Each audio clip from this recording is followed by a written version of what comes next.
guys, OG Merpe here with you. We're getting ready to run our Tuesday night game. This is my home game where we DM about 6 months at a time. So I'm on shift. We just started my campaign up again, and we're going to do some recap. We're going to get back to it. Make sure that All it's, right. you know.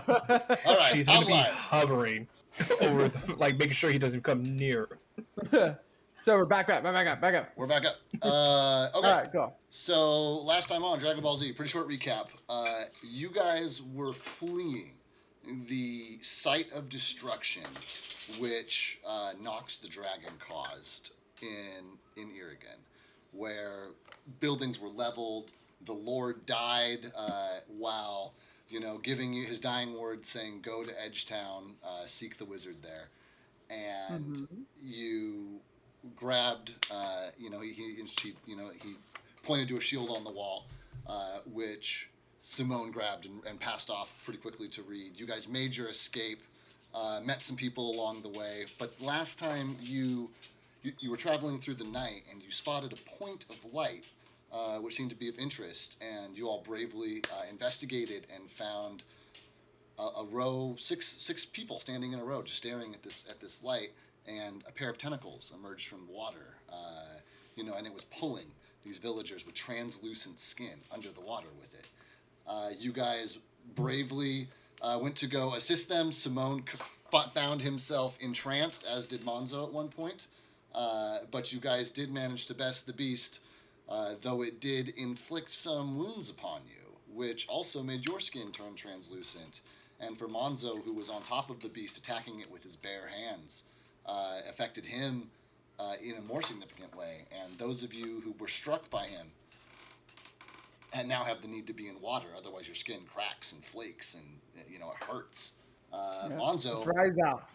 Monzo doesn't have this affliction, although he does need to breathe water now. You guys loaded some of the unconscious villagers, which you did save, fish out of the water when you were done, onto some mounts, and Simone summoned a shark, which tied a rope around it. You guys are all holding on to this rope while the shark is swimming through the lake, or the Stillwater basin, rather. The Stillwater basin. And you guys left a pair of villagers behind who you just didn't have room for. And so, you guys are on two tracks, but they're running parallel to one another, and, it would be easy enough to stay within eyeshot and earshot of each other for at least this initial leg as you travel through towards Edgetown. And that is where we were. So, if you guys would, especially while we wait for a couple more to join us, introduce your characters. I'm going to go in Discord order because that's what I have here. Aaron, why don't you introduce yourself? Yeah, I'm Monzo. I'm like 5'11". I weigh probably 260 pounds. Mostly fat. Let me check my backstory because I rewrote it recently. It's funny. I imagined you being like, the fat guy, but then on his gut is like a six pack. Came straight from 300. Yeah, but he's like obese. I usually wear a cloak, although if anything bothers me at all, I throw it on the ground and let my stomach spill out. Okay. I'm mostly bald, little bit of stubble going though. All right. I have almost all of my teeth. Nearly all of my teeth, and I like to eat and drink, and I'm pretty quick to anger. And I don't think anybody really knows my backstory that much. No, and that's I think that's a perfect introduction because at this point, not a lot of folks do. I've got Anthony next in the list. I'm Simone. I'm the summoner of the group. I am a rather tall and lanky elf who's completely bald, has goggles, super black goggles over his eyes that look like lokes, with a long chainmail shirt that goes past my waist and is like basically right above my knees, with again some large pants that stop right above my ankle, and then some socks that come up, and some like leather boots that I'm wearing. I also have my summon is Will. who is a cat, and yeah, he likes diverting off the path as much as possible. It looks like gets distracted really easily. Yeah.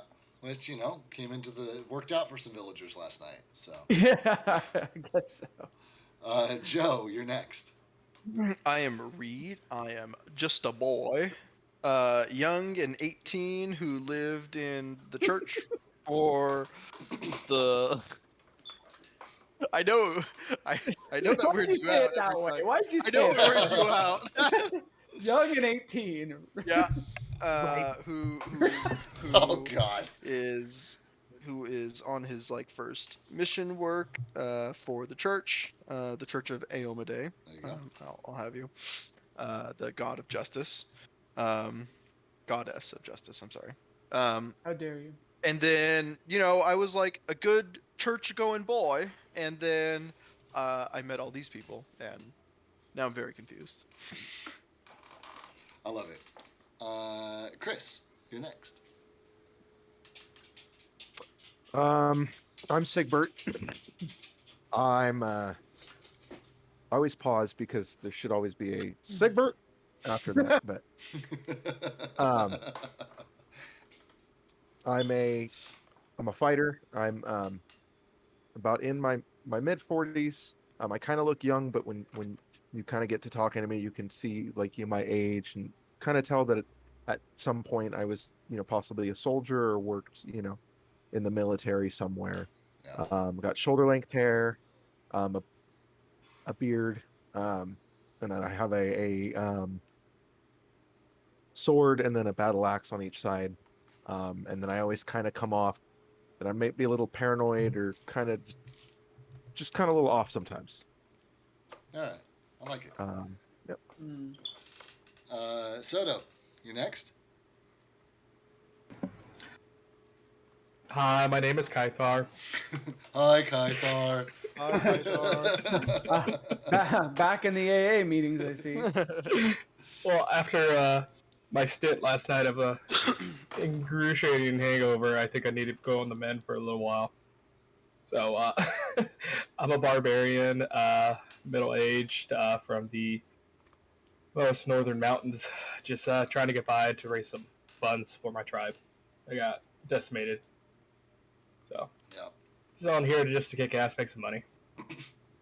Love it. Murder Club. And then I can see that Tyler joined us. Yeah, Why don't you introduce your character, bud? his name's Atesk. He escaped from fuck. You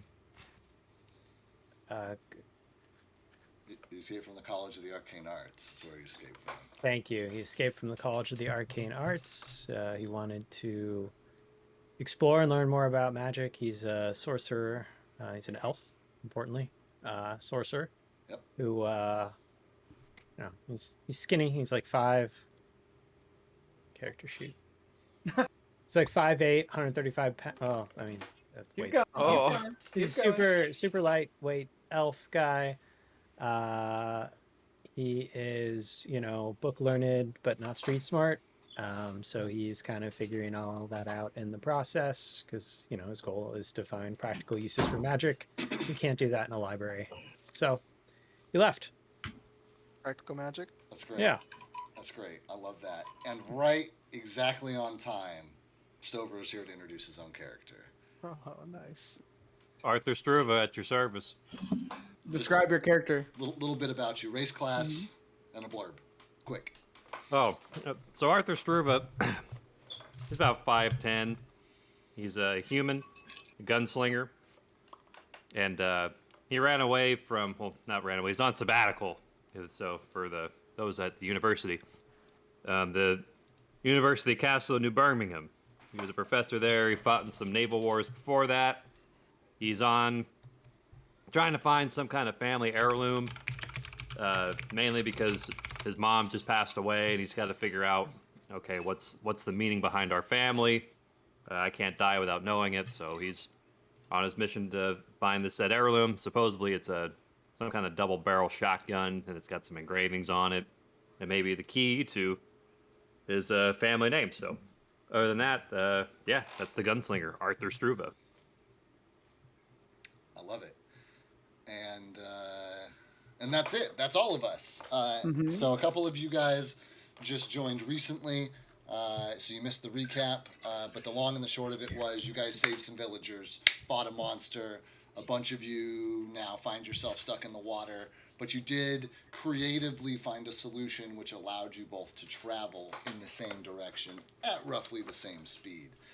Because Mhm. of the way that the map is set up and that you run along the Stillwater Basin, runs along the road is parallel there for long enough that for the next few hours or so you'll be able to travel together, and you'll be able to shout at each other on land and in the sea, but you're close enough that you can have a conversation. You probably will need to camp one more time before you get to town, just because of being partway through your journey, having this battle. I'm sure that that those of you who sustained wounds, would appreciate that time. But I am going to just open you guys here briefly, for you characters in the water and on land. If you have anything to say to each other, if you have anything you want to discuss on your journey, now is the time for that. Gotcha. I'm gonna. It's Kythar who's on land. Kythar and Arthur, both. You're gonna hear me yell from the base and be like, "Hey, Kythar, What's up? you're a puto. All right, you guys ready?" Oh, what your mom said. Yeah. Did you say that quietly or? I know Arthur just hears Kythar quietly. That's not what your mom said.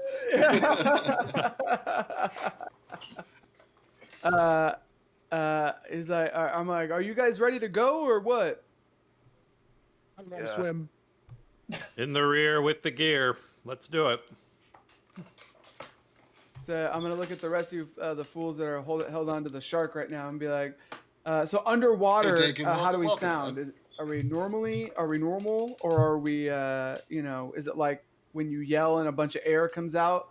Yeah, I Because mean, I'm assuming that since we're underwater and we have to be underwater, we have to be able to breathe underwater, right? I Too? will.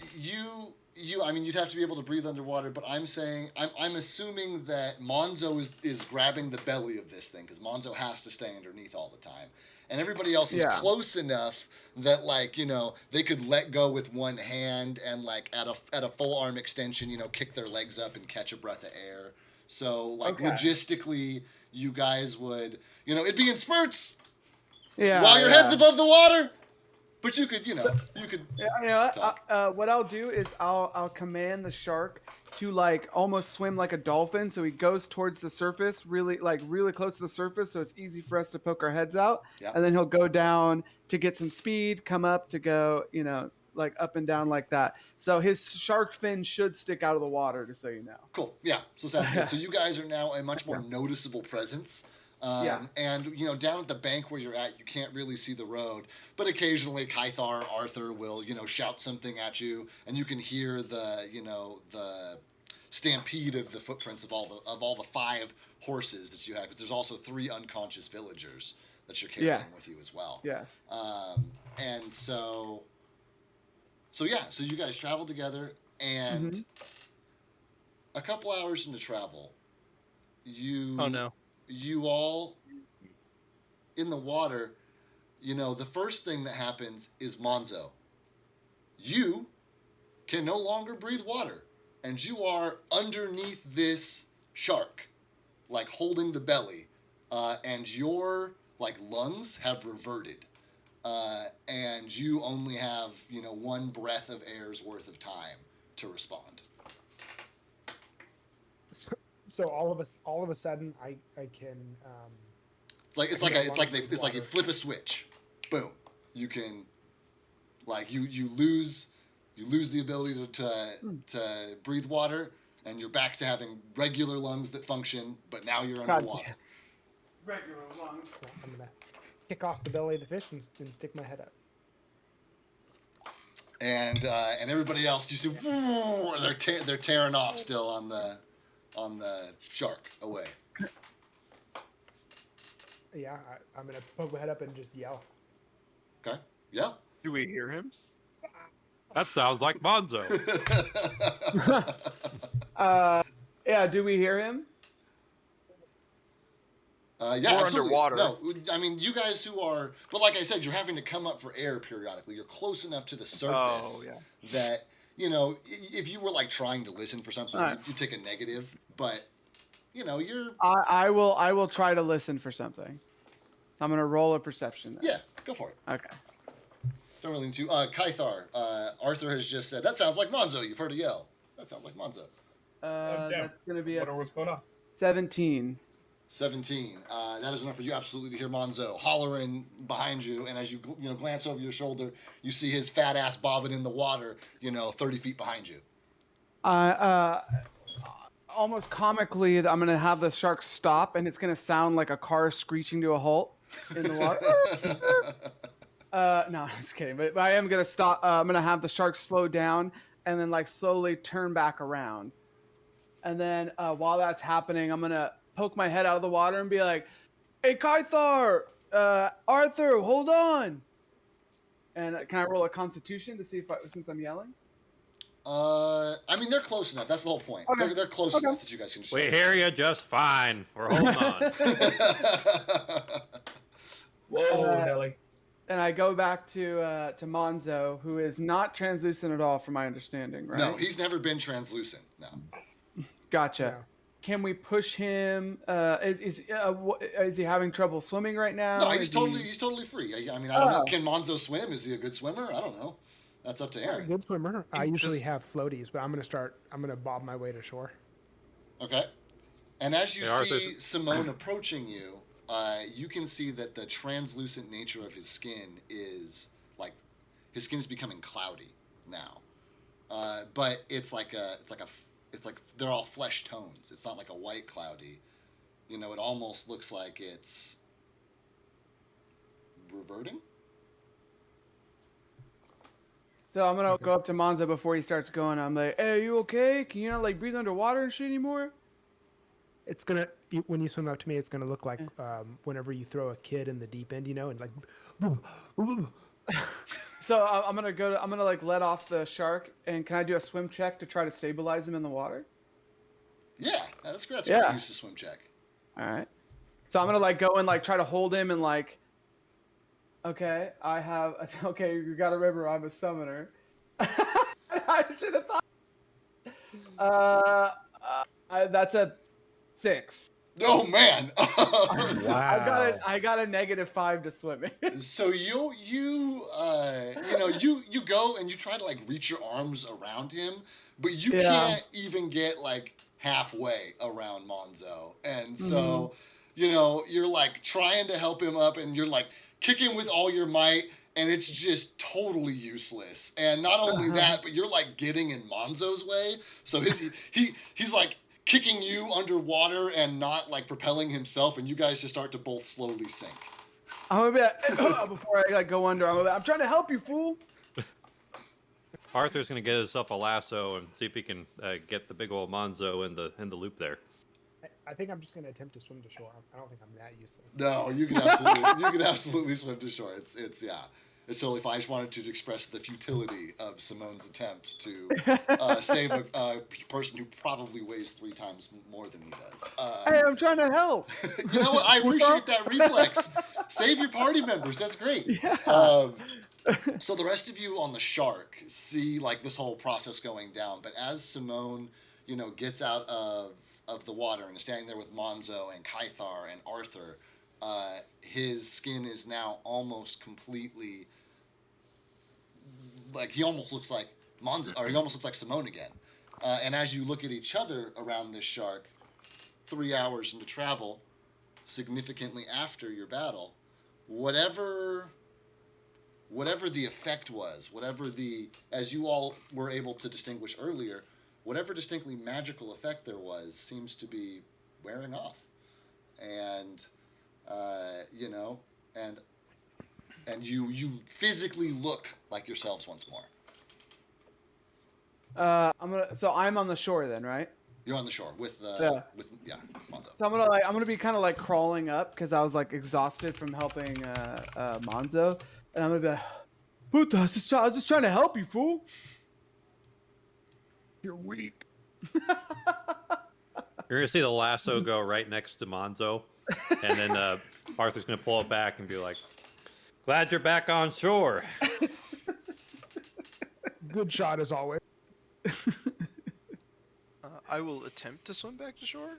Do you want a swim check? No, you guys are close enough to shore. You can just Well, swim back. that It's was- not a big deal. Yeah, that was gonna be my next question. Is now that I'm on shore, do I feel myself drying out? No, you do not. Oh, okay. So I I'm think gonna we're stand back up. to normal. The first thing I'm gonna do is move my neck back and forth because my neck cracked last time when I was trying to move it, and I'd be like, I think we're getting better. And I'm gonna start moving around. I'm gonna do like aerobics, like touch my toes and like Calisthenics. yeah, calisthenics, yeah. That's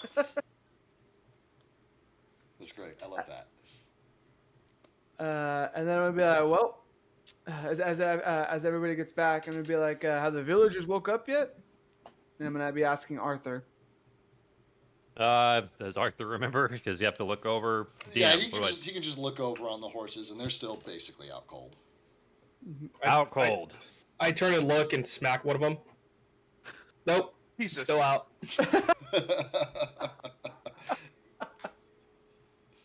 And I turn and look. It's like, you guys know see-through no more. I'm gonna kind of look at my hands and be like, oh shit, I'm just like hella cloudy. Bad sun tab. I feel Cool. better. I'm all, you look better. Even than before. I'm gonna feel my face. Be like, oh shit, everything's back to normal now. And it's like a little soft, It feels like a newborn, It's like pudgy almost, Oh. So my normal face. So I'm gonna look around, and I'm just gonna be like, I'm gonna look at Arthur and be like, Arthur, is this like a good place to camp and shit? Do I got to roll or do I'm gonna roll DM? Go ahead and give me a roll just yet, because I like to have a roll if you look for a camping site so that I know like how defensible it is. That's fine. But yeah, somewhere around here will be a place to camp. And then let me check with survival. Yeah, you're the survival guy, I think, right? Yeah, 14. 14. Oh, okay. Yeah, I mean, it's nothing like it was last night where you guys were sleeping on like the inside of an S-shaped curb and you only had one exposed side, and it's not nearly that defensible. But you do find a quiet place that's on a small hill that's back from the road, where you have a nice view of the basin, and at this point most of the basin is to the east, and you're going to be tomorrow, within the first hour, you're going to be walking past the basin, and within the next, within that day, you'll arrive at Edgetown. But it's a nice little hilltop, a couple of trees. If we just need a place to stay, I'm good.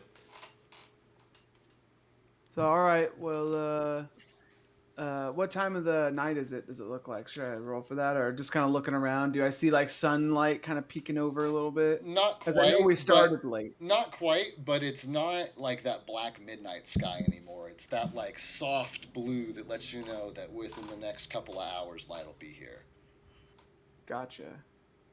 So I'm gonna look to the rest of the party. I'm like, well, we got like a few options and shit. We can like camp right here and like hang out for a little bit and like relax and shit. Turn like less cloudy, or we can like keep going. Go to sleep. We should probably rest. Yeah. I agree with the Tesk. I'm gonna look over at Sigbert and be like, what do you think, Sigbert? Yeah, this is fine. We can rest here. Well, I'm glad it's to your liking, fool. Well, All right. I mean, we can walk 5 minutes It's down not the as road nice and as sleep the there. Where do you college. want to sleep? See, I'm sleeping wherever this guy, and I'm gonna point at Arthur, like at my thumb back, like over my shoulder. You know, Right. yeah, I'm gonna go wherever this fool says to sleep. He's the one with like the lasso. Like putos don't just walk around with a lasso unless they know where to sleep, right? Lassos, firearms, smoke, the works. You hear this guy? You can defend himself and shit. I'm going wherever he sleeps. I'm gonna sit down like with my legs directly out like a baby, and I'm gonna look at Reed and say, "What's for dinner? I'm sorry. Say that again. What's for dinner? What are you cooking?" Am I cooking? I'm gonna look in the bag. As Arthur's trying to make a fire, he's just like, "Get that water out of your ears." Here, look, we'll cook up something. I think I just have trail rations. I don't think anybody bought any kind of special food. Right. The only special food you've ever had was the alligator, and Simone gave that up right away, and you guys had stew on, like the second night or something. Yeah, I just have trail rations. I'm gonna show them my rations. Be like, okay, you can cook it if you want to, but I don't think it's gonna taste very good. This is all you got? What do you have? Mead. Mead? Do I look like I carry that around with me? I do. I was like, Kythar, empty your fucking pockets. No, mine. All right, I'll start going around to get some firewood. Okay. So I'm gonna look at everyone and be like, I'll take the first rest, and I'm just gonna start making my bed, roll out my bedroll and such. Okay. And make sure you get your feet on the fire or close by. Probably need to dry off a little. That's it. You know what? That's a good point. And I'm gonna take off my armor, and I'm gonna take off my clothes to my underwear, and just like lay everything out where the fire is gonna be. Love it. Very practical. I'm gonna do a perception check on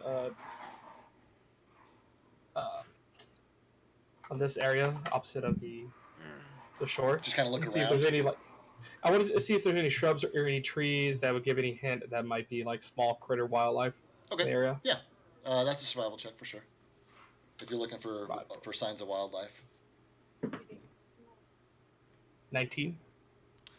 You're looking around, and there's a huge body of water here. So absolutely, you're seeing everything from like rabbit, droppings, and as you look around, you spend a little bit more time. You see, a bird's nest in one of the trees, and then you're walking around. You see a little mole hill, and there are tons of critters over here.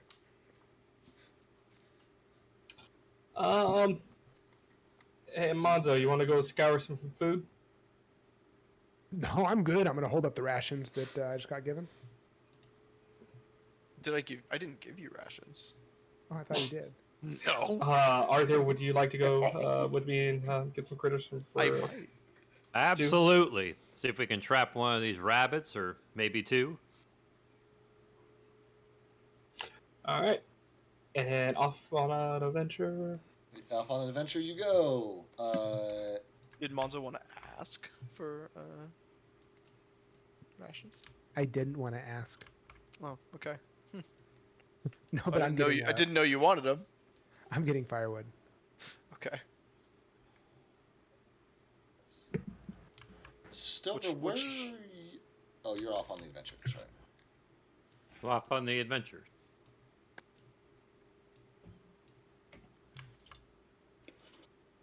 All right. Fucking sick. So I'm gonna say that with Soto's survival roll, which is what you'd roll for hunting, you guys are absolutely able to trap a pair of rabbits, one for each of you, and you guys come back with a fruitful bounty. See, I told you that little critter would come into that trap if you shut off your gun.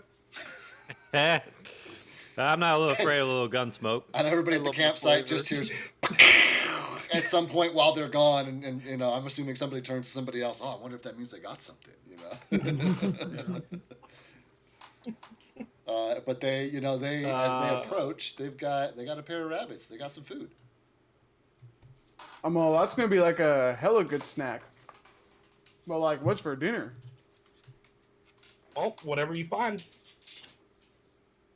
I'm gonna pull out what's left of my trail rations from some that I gave to Monzo, who is that has like some bites taken out of it, and I'm just gonna be like, I got my dinner right here, fool, and I'm gonna start like nibbling on it as I'm like laying on my bedroll just in like my underwear, and my underwear is like the Oblivion, like just like a cloth diaper kind of thing. Yeah.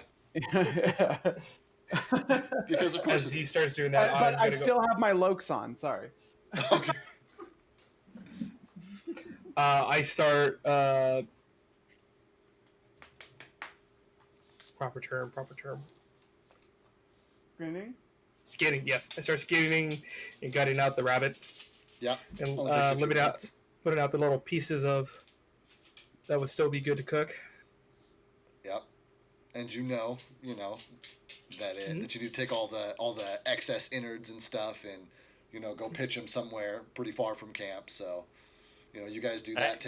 Take care of all of it. And Don't pitch all the innards. We could use some of the organ meat for a salted offal. Of course, that's what I was gonna keep. Just getting rid of the test. Unless you want to clean them out and have them. In the meantime, I'll get some water to boil. Make a nice rabbit stew. Careful in them waters. You're telling me. and you guys, I'm gonna speed you along just a little bit. Find yourself, around a campfire with some delicious rabbit stew. Simone snoozing quietly in the corner, or meditating, or whatever it is that he's doing. And now's the time to decide watches if you're gonna do that, and hit the hay. I can take the first watch. I'll go second.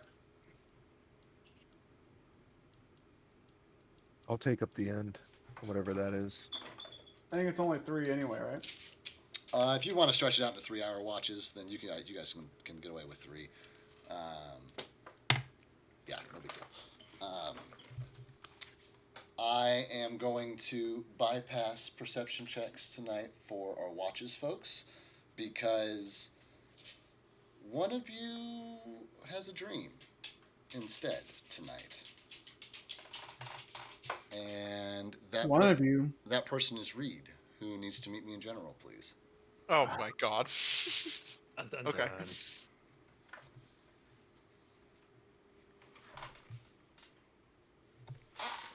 Okay.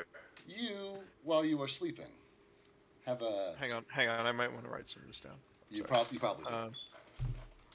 As you're sleeping, I'm gonna do it in a message to you. you have like a fever dream almost, where the details are fuzzy, and it all comes in flashes.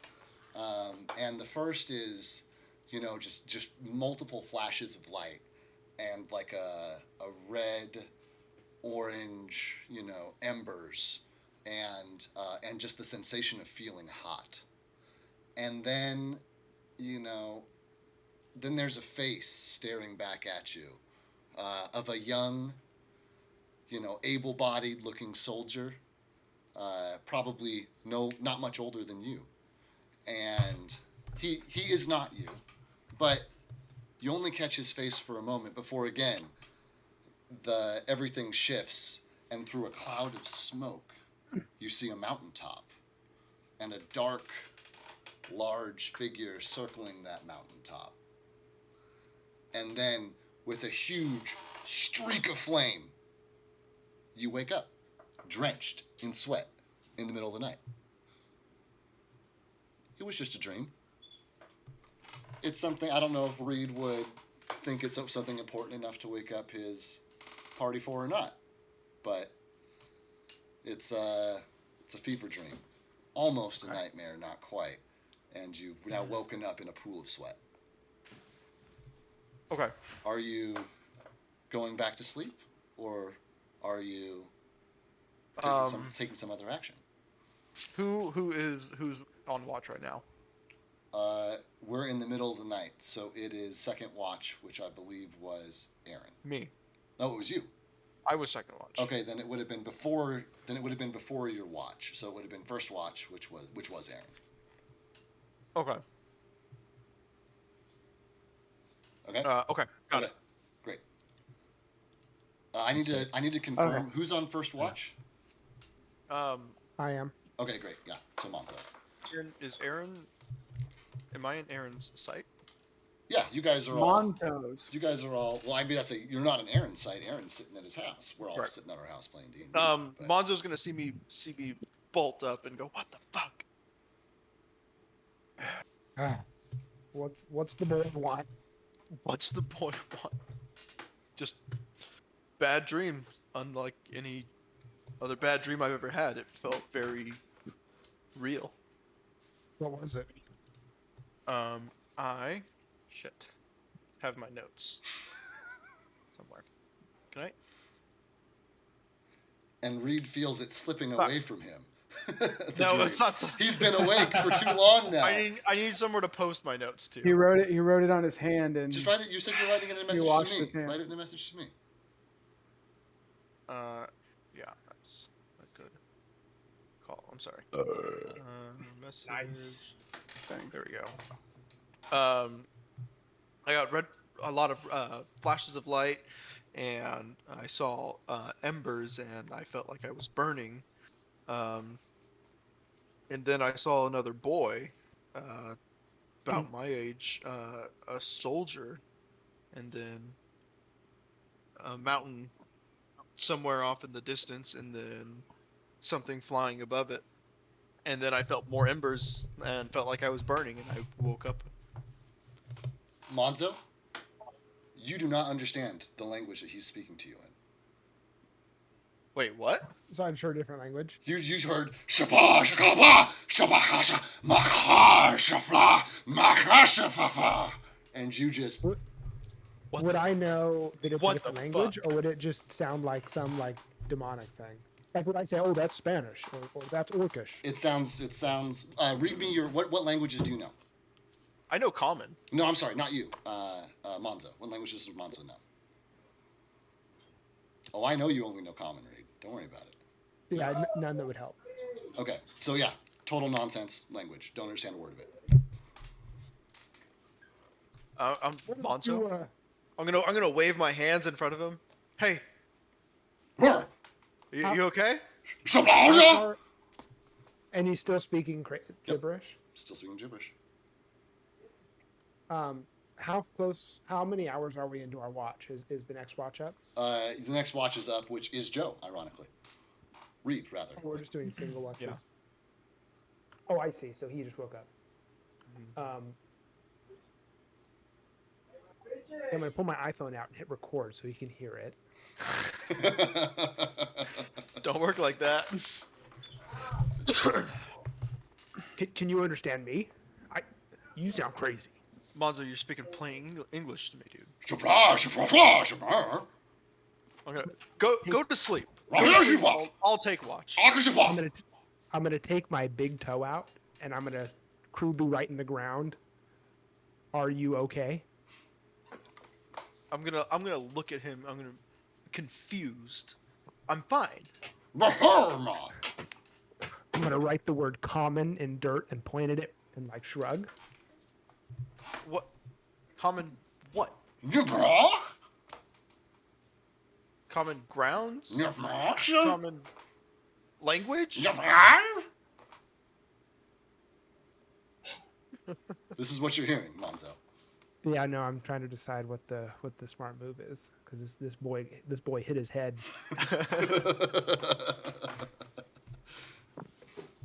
I think I'm going to just go to bed. It's not a concern. I'm gonna look at him confused and be like, "Good night." I love it, David. I love it. Thank you. Your watch is now started. So I don't really want to pray because I know I go into some state where I can't pay attention to things. So Yeah. I'm just gonna pull out my Bible or my holy text, Yes. what you will. And I'm just gonna look and see if I can find any references of a dragon or a mountain or a soldier. Roll me a knowledge history check, please. It's just gonna be a cold roll. Okay. What's your knowledge religion? Oh, that's a pretty great roll. 18. Okay. I need to fix my points if you'll allow it. 18. 'Cause 18's a great roll. For some reason, they're all fucked up. I'm going to fix your points. Go ahead and do that. I'm going to give you your result based on 18 because that's a great number. Yeah, no, that's great.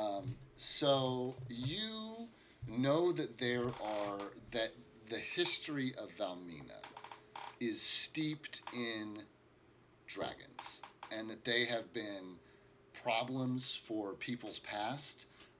You all as players have played in Moldir as a crew helping to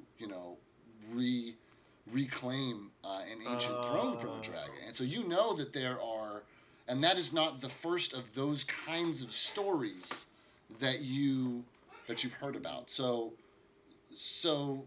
this is like flames, ember, that kind of stuff. That is like super synonymous, especially with all of your like background in religion and like symbolism and stuff. Like as soon as you pull out the book and you start reading it and you start thinking about the dream, you're like, I don't know, dragons and volcanoes. That's the only thing I can fucking come up with, but like and you're like, there's not really you're like, I don't really have you don't have a historical frame of reference for volcanoes.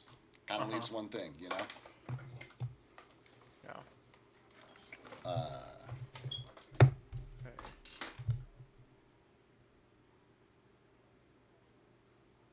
Okay. Was that a question?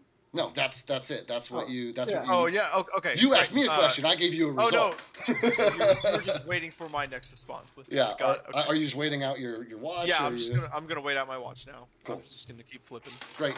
3 hours later, you're done, and Sigbert is the last watch. Sigbert. Do I have to wait? Do I need to wake him up? Yeah, you'll need to wake him up. Okay. I'm gonna go tap Sigbert gently on the shoulder. Sigbert, it's time for your watch. I'm gonna get up, kind of sit up and look at him for a second, and just go, all right, go ahead and go to bed, and I'll get up, because he's half asleep. Cool. And I'm gonna go to bed. Great. Sigbert, the rest of your watch passes relatively uneventfully. However, you have the last shift, which means that it is solidly daylight now, and this road is now being traveled. And you do see, or you don't see rather, but you can imagine that the refugees that are traveling behind you will be at this point relatively shortly. But what does happen during your watch is that one of the unconscious villagers comes to, and where am I? And you hear him just like grumbling. we're at a camp. What camp? We're at a camp. And he looks and he's like, oh shit, we're we're just still up by the the road. water? You guys camp by the fucking water? Yeah, it's nice here. It's not too bad, but we took care of that thing that was in the water that, but we're on our way to Edgetown right now. So I mean, if you want to relax, I'm keeping watch. Yeah, And he you're turns safe back. right now, though. He says, where are the rest of us?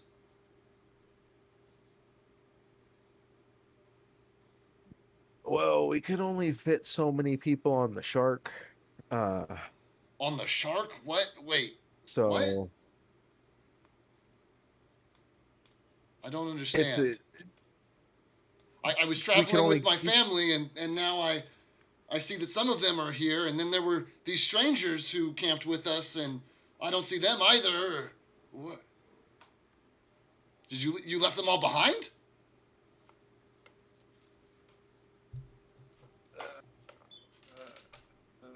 essentially.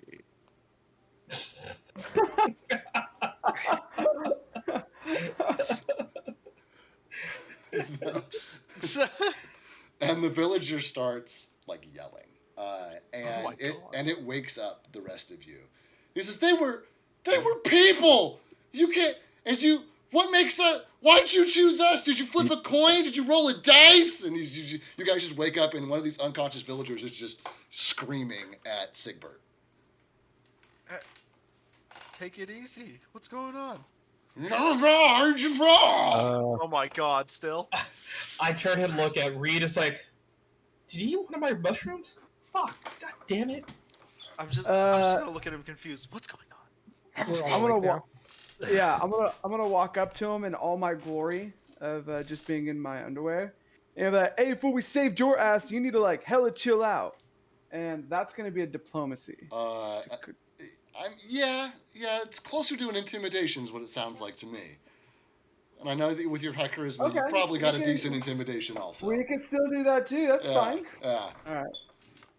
Let's see, and I hope I roll well. Oh my goodness. 12. 12 is he's a commoner, bro. Yeah, yeah. So yeah, 12 beats the 10 DC of intimidating a fucking commoner. No big deal. And so he just kind of like stops and he's like, "Oh, I guess you did save us, but and he just kind of like his shoulders slump and he says, Yeah. but the rest of them." So we weren't able to. Oh, go ahead. You just did an intimidate. You did. I intimidated him to chill out. Yeah. Okay. As a look, you can either walk back the other way, go see if you can find your friends, or stay here where you think you're possibly safe. There's really no option we had at that point. He's going to turn back to Sigbert. He said, "You said you were heading to Edgetown. Do you know how close we are?" Fuck if I know. If I see it, I'll let you know. Yeah, I don't know. And he's going to look at the rest of you expectantly. Yeah. I don't know. I've never been there. Shrug my shoulders. You was actually told have been there. You passed through on your way to Irrigan. Oh, in that case, I'd be like, well, it's like a little bit past the basin. We're probably like less than a day's ride. Yeah. And that's what I'm going to say to him. Cool.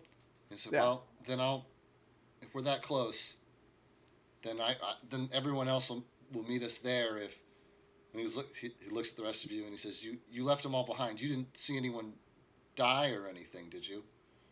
Nah, we had to like leave them because they had to be in the water, and I can only do like one shark and shit, you know. So it's like they were okay with it, you know what I mean? Because they had to stay in the water. So probably by now, since we can be like out of the water and shit, they could probably be out of the water and they're making their way down the road. So like, you know, you're good.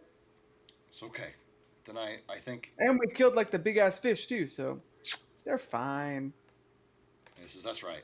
Thank you for saving us." And he like gestures to the two who are, still sleeping on the backs of the horses, or rather, I'm assuming you guys have unloaded them, still sleeping wherever they're sleeping. Yeah. Sure. I like that. Oh man. And he says, "If it's okay with you all, I think we'll just travel with you to Edgetown then." And he looks up and he says, "It looks like we've got quite a bit of daylight. Are you all ready to travel?" He goes, I'm gonna go down and be like, "I don't travel with no one I don't know the name of, fool. What's your name?" And I'm gonna put out my hand like for a handshake. And he puts his hand out. He says, "John." Well, nice to meet you, John. Since I got a full night's rest, I got all my spell slots back and everything, right? Yeah, for sure. Okay. I'm gonna summon Mount Communal. Great. You said that's 5 horses? Let me confirm that for you.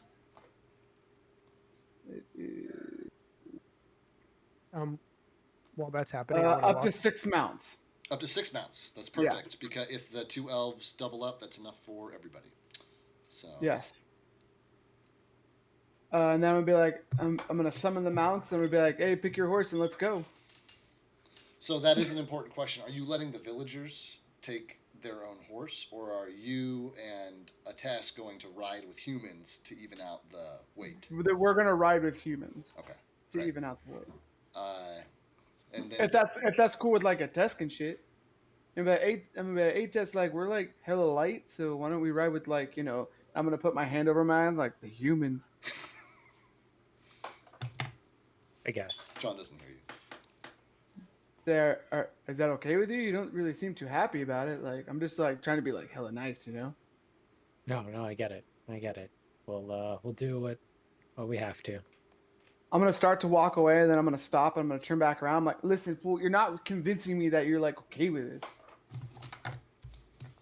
this. Do I have to be okay with this? I mean, yeah, like a little. Like I want you to be like, let's do it for the team and shit. But you're like, We're I doing feel it. like I'm We're like gonna I'm do it giving you for the like a team. disposition. We're gonna do it for the team. All right. Give me like a huzzah. Give me like a huzzah, fool. Be like, huzzah. Give me something. What? Huzzah. Where did you get huzzah from? I heard it from like Why the have other you humans been in the town. Like saying I've been hella huzzah? traveling. All right, stop. I don't know what this means. I don't do a lot of traveling. This is my like first big adventure. I don't want to screw it up. I'm gonna walk over to the side and I'm gonna put my arm around him and be like, "Give me a huzzah, fool." Huzzah! And I'm gonna like shake him a little bit, be like, you're getting it. You're gonna razz him. Yeah. I'm gonna walk away to the horse. I like it. That's great. I did Reflect on that moment for a second. Yeah, John's still floating around. We'll say you guys are all mounted up. I'm gonna walk up and I'm gonna take one of my fingers out. I'm gonna put it on his chest. We didn't talk about payment for saving your life. Some of us are hungry. Fuck. Are you holding out any food? Is that an intimidation? That is absolutely It's not an intimidation. No, it's not intimidation. Okay. It's not intimidation. Then I'm gonna see what his perception of that Just is. to roll a fake one. Yeah, I'm not he's- for fun. No, he just kind of like looks at you, this like domineering presence with your weight alone. Watch the Uh, kid. I want you to and spend time with me. He please. like pulls like half a roll out of his pocket and it's like stale and he like extends it out towards you, just like super wide-eyed, just Take it. Oh, okay, sorry. and he says, I'll "Thank take you it. for saving our lives." This will start to pay it back. I'm gonna eat it all. Jesus Christ. Oh man. like a you almost eat it as an intimidation And check. disgust. Reed is watching in horror. I am awestruck at just watching this behemoth of a man Oh, sure it's a man. intimidate a tiny villager. Dislocates his jaw to get the whole hoagie. He's like, he's like coughing because it's so dry. The guy fell asleep on it, so it's like smashed out. Inch thick. Nini. Oh man. Great.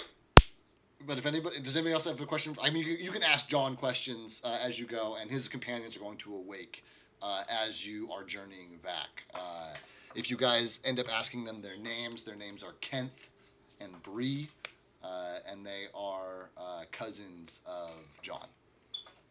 Gotcha. So it was a family. Yeah. Gotcha. And after a few hours of travel, on horseback, granted. So what would probably have been a full day's journey if you were hoofing it, is now a half day. And so you guys didn't start the early, but it's probably 2-3 o'clock in the afternoon when you guys got to give me just a second. Hey, we should really get our sleep schedule back on My track. circadian rhythm's like hella fucked up. And Who's as, Acadian? there's the path winds away from the Stillwater Basin. You guys are in the shadows of the Charcoal Mountains for quite a while, but eventually you find yourself going through a soft, non-threatening, trees very widely dispersed out, a light forest.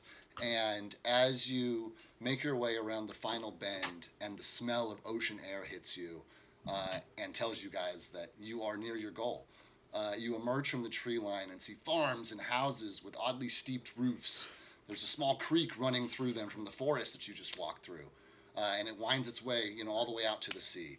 Behind the houses, there's a large stone palisade wall on a small hill.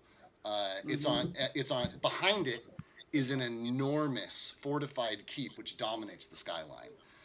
To the west, you guys see a beach ship strung up with small lights, and there's a door set into this beach side, and there are a few figures coming and going. Out to, as you get closer to town, out to sea, there are a dozen or so ships of varying sizes floating off the docks. But even from here, you can make out the large crest of the Karak Guild of Merchants on the flagship of the fleet. And here you arrive. Damn it. Siri, get out of here. And here you arrive in Edgetown after being set forth here many days ago as the last words of Lord Orldebrandt. Guys, who has a shield? I'm gonna be like, give it to that. I have the shield. Reed. Can I we got hear it. what he's saying? Reed responds. Oh my And as you all turn to look at him, in the daylight, his eyes didn't always used to be yellow, did they? What the fuck? That I can remember. You got a problem with your liver, fool. Not the whites of his eyes, the irises. I know Oh. that was the. But it's a pretty good joke. I thought it was funny. I'm gonna look over and be like, what the fuck? What? I'm gonna be like, Reed, quit fucking around, fool. Like, I know you're like young and shit, and you like play pranks, but like, what the fuck's going on with you? What do you mean? You're not speaking in like common, fool. Yeah, why do you sound like every time you respond to us? I You sound like an idiot. Now somebody's finally told me what's going on. I'm so confused. I'm just like flabbergasted. I'm like I'm pacing back and forth like what the fuck? What do they mean? What do they mean I'm not speaking common? What's going on? Are you like muttering to yourself out loud? Yes. And to all of you, as he's just quiet. I'm gonna look at Simone. I'm gonna grab him. I have no idea. I'm gonna step back and be like, whoa, don't touch me, fool, don't touch me, eh? How about you write something out? Do you know how to write? I guess is a better question. Yeah, I do actually. So, I'll pull out. I don't have like regular. I'm gonna look at the sorcerer and be like, hey, fool, you cast magic, right? Do you have some paper and shit? Yeah, go into my bag and I grab my notebook and a quill, ink, pen, whatever. I don't know, and hand it over to Reed. Definitely a quill. I can't hear myself talking, right, David? I mean, you hear your own voice in your head like you were speaking common. Okay, got it. So I'm gonna write. What do you mean I'm not speaking common? Exactly that. No, hold on. He wrote, and he turns the pad, and to read it looks like he's writing, and he believes he's writing in common, and he turns the pad, and they're just glyphs and runes. Oh my god. I'm gonna grab it from him, and like turn it around and show it to him. Like, what do you see? No. David, what do I see? Do I see my own writing, right? You see your own writing that has your response exactly as you wrote it in common. In common, into the only perceivable language you know, common. I'm gonna tap the paper. I'm gonna look up at him after I tap it. I'm gonna turn it around. I'm gonna go. These are just runes. I have no idea what this means. It's just like your gibberish all around. And then I'm gonna turn around to the party. Say, does anybody know what this is? I'm gonna hold it up.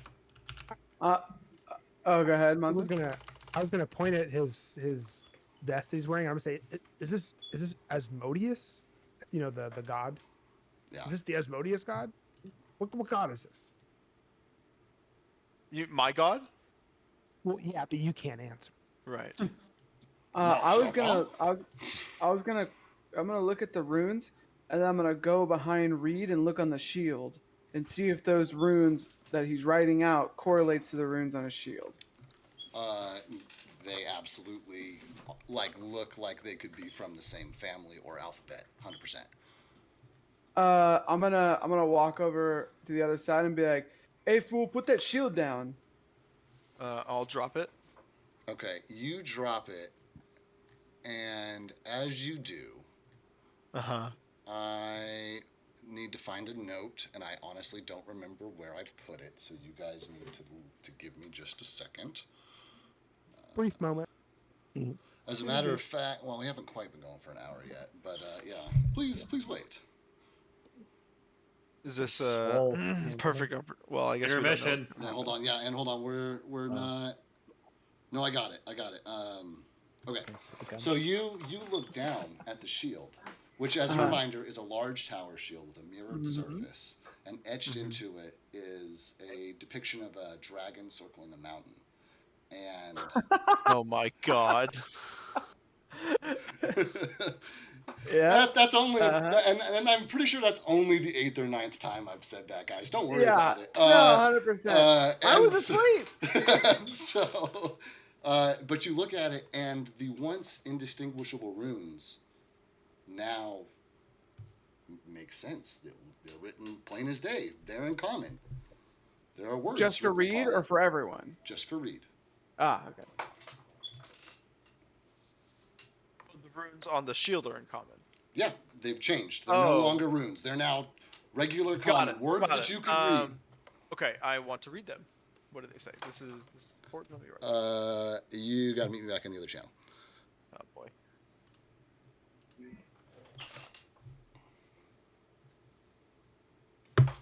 Okay, you ready to write? Yes. Lord of the skies, forever immortal. Okay. That's the first line. Second line. Smoke and ash, soot and death. That's line 2. Line 3. Ember eyes. 1 second, sorry. No, you're good. Ember eyes, okay. Ever searching. Okay. Fourth line and final. For that which quells. How do you spell quells? Quells. His fiery breath. For that which quells his fiery breath. Yeah. Got it? Okay. Yep. Cool. Let's hop back. Okay. Yeah. Oh, hold on, we're back. We're back. We're live. We're here. Looks We're that live. way. Fuck it, we'll do it live. Fuck it. I'm gonna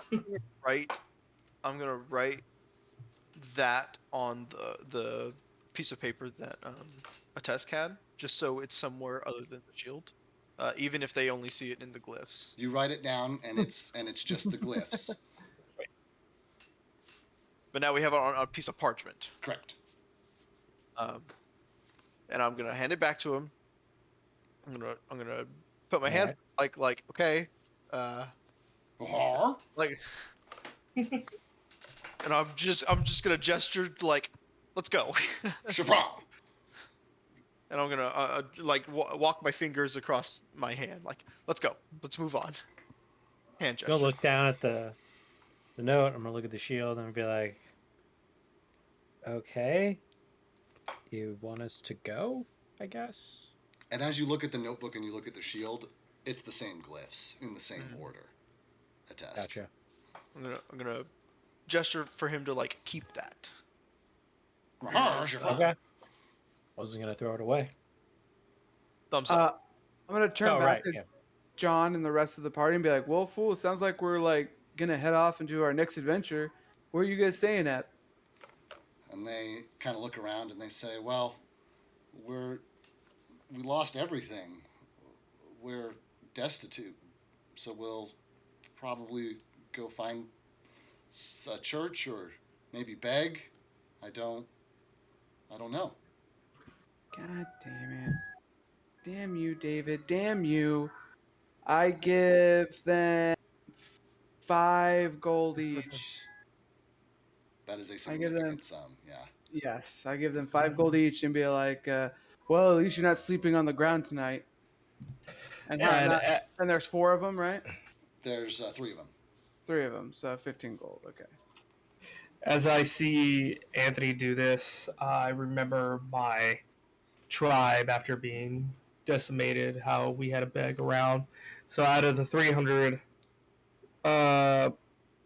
gold, I give 10 each to them, Sick. Cool. and I give them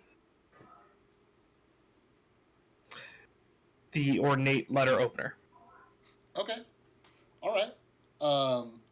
So as they are taking the money from Simone, they say, "Thank you so much. This will," and then he sees you. You know, this will keep us for at least a few days, so we can figure some things out. And then you hand 5 gold to the next cousin. Oh, a week even. And then he sees you hand 5 to the last, and say, "Oh well, we should." Thank you for your kindness. And then, Kythar walks over and like puts double that amount in all of their hands again, and their just jaws hit the floor, and they're just like looking at this money in their hands and looking up at you all, and saying thank you for saving us.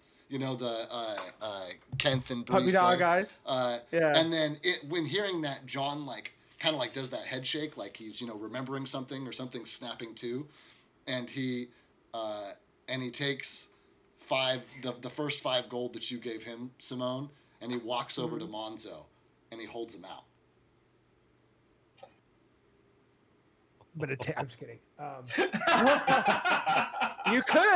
You could. No, I'm not gonna take. I'm gonna close his hand and pat it. Do a little top of the hand pat, and then I'm gonna reach in my pocket and begrudgingly pull like just the smallest piece of ration off. Like it'd be like the miniature bags of beef jerky kind of thing. Yeah. And I'll say, "This is for you and your family."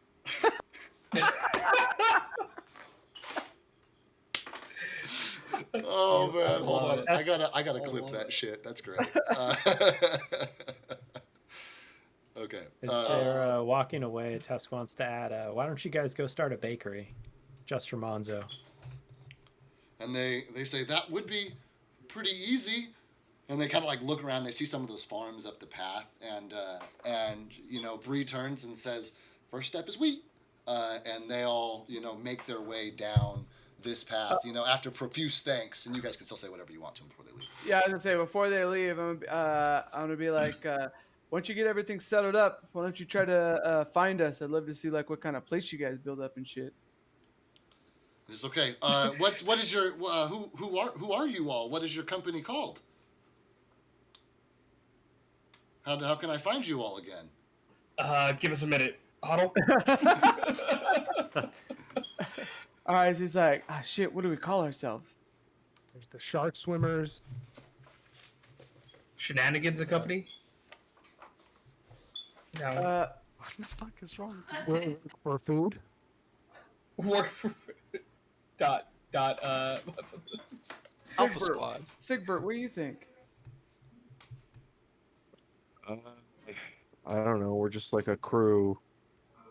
We just We're a motley crew. something simple.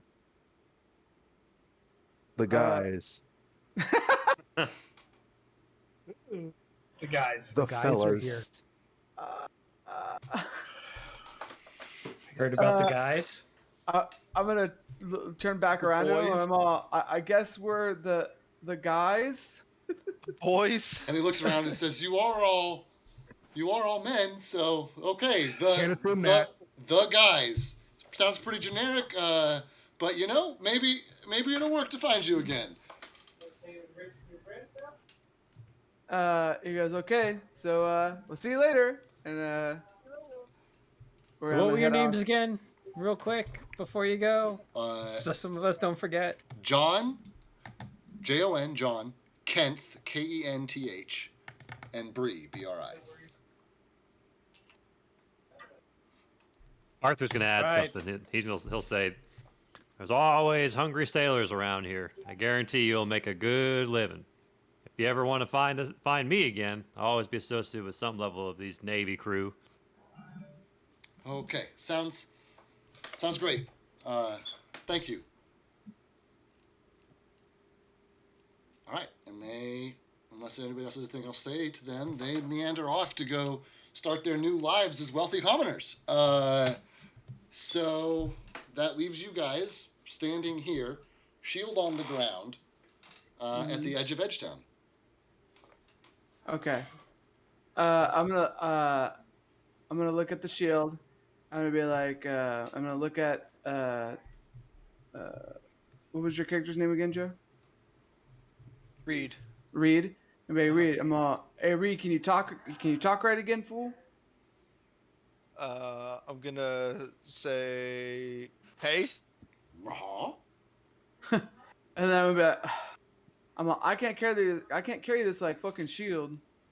And I'm gonna look at Kythar and be like, Kythar, can you carry this? Well, this guy already can't speak, right? Why doesn't he carry? Because I'll I just kind of grab it. I'll just grab it. Are you like have frustrated? Yeah. Oh, okay. Yeah. All right. I mean, he can still say what he's saying. I'm listening. Yeah. It's like my idea, if we're not going to like the wizard right now, is that potentially like the shield, if you go to sleep, like you wake up and you can, you're speaking this weird language and you start writing runes and shit. But if there's other people like that, maybe they can understand each other. Wait, I didn't have it on when I went to sleep because I took all my armor and everything off and I set it by the fire. This is my estimation of what happened. Doesn't necessarily mean that it's true. Okay. Yeah. You could have been defaulted to being attuned to it since you've been carrying it. Fair. For a day. That's fair. Got it. Yeah. So what you're saying is Scythar and Reed could then speak to each other, but then none of us could speak to them. Yeah, but if we have like the wizard and shit. Shield. Have you ever talked to Kythar? He's not like. Hold on, Monzo, you doesn't cut bring a out. lot. All I heard was shield. I was echoing what Anthony said. I said, give him the shield. Gotcha. Okay. Since he has I'm like, hey, since he has the shield, let's just go like find the wizard. We're off to see the wizard. And I'm gonna point at Reed, and I'm just gonna like point past him, and I'm gonna start walking. Okay. Just see you doing like these, like you're putting him down. You're like these, we're gonna walk. Yeah, like you do the little finger like walk. That's what I did earlier. I did want to do a perception check before we left this area. Great. Well, what are you looking for specifically? I'm looking in more detail at that ship. It kind of caught my eye. The one that I just pinged. 802. Which one? I'm sorry. Okay, yeah, go ahead and give it a look. It's right here. Sorry. I forgot I had Are you going to walk towards it at all? I mean, it's not that far away. Yeah, I'm just gonna walk towards it and just do a general perception. Okay. 17. As you get closer, you tell the group to hold up, when you wander off and you're looking at it. And, the closer you get to it and the more time you spend looking at it, the more you realize that it is, like, been repurposed. It's like a shipwreck, but there's no damage on it, and there's, like, 2 tones of wood where, new infrastructure has been, like, put up, and this door was obviously never at, like, the bottom of the ship where it would normally be underwater. Like, that was obviously added after it was beached. And you see individuals coming and going, and as you get closer to it, you hear, like motion inside, and you hear, like, other people, you hear, like, loud laughter, and you hear, the sounds of just, like, at any communal space where there are multiple voices. I'm gonna do a big sniff. As you take a big sniff, the first thing that hits you is the smell of salt air, but Monzo's always looking for food. There's definitely a kitchen in there. Okay, so I left the group. I said, hold on. And you see me like starting to walk away. And then my walk gets a little faster and then a little faster. And you wouldn't believe it because I'm such a big guy. But I'm doing 80 moves a turn right now. Oh, there he goes. And you see Monzo almost tumbling away from you guys towards this ship. Yeah, I'm gonna be like, I'm gonna kind of look down. But every time we try to go to this fucking wizard, someone wanders off. Yes, that's including me, putos. Can you send Will to go check after him to make sure he's not getting into trouble? I'm just like, shit. I'll walk there myself, and I'm just gonna slowly start jauntily walking towards the. Everybody can smell the food, and we've been underwater for like 6 hours. Oh, we can all smell the food as well. Monzo I can know, I smell the was- food. As you Uh, guys have to be like right outside the door probably before you can start smelling Yeah. it. Yeah, and so I'm just gonna start walking towards Monzo. Okay, great. Monzo, I'm assuming you were just bursting through the door. Yeah, I'm not gonna like kick it down or anything. No, you're not. And you don't have to. It's unlocked, and you've seen people coming and going from here. You might have to squeeze through. This door definitely was not built to code, 88. but you. Oh, you know what? Actually, you walk into a building that I have a map for, but I haven't imported it yet. So I will need to do that process. So I think now is a good time for a quick break. I will import that map real quick, and then we'll pick it up from Monzo breaking in here for the second half of our session. Yeah? Cool. Cool. 5 minutes. 5. I'll probably want 5 too, so probably closer to 10. 8:15. Okay, sounds good. Cool. Hey, that's good. All Thanks. right. Yep. What can you pay back? Yeah. Verb.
Isn't it nice to be able to talk to him out of game?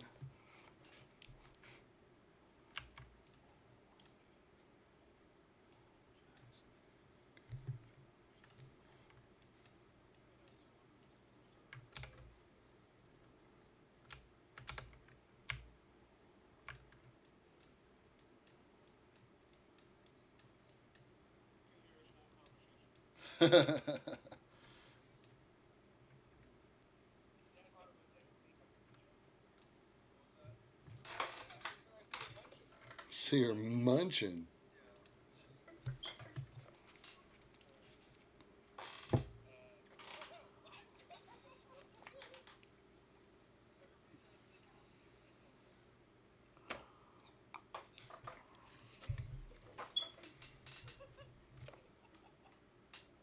Wave, wave, wave.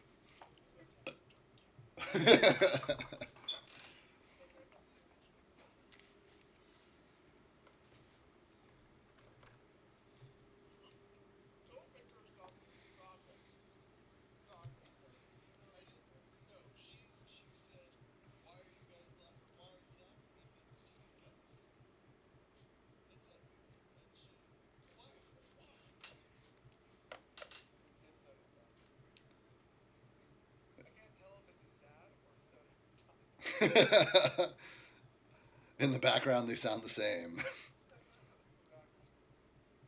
Sorry, he's got 2 minutes. 1 minute.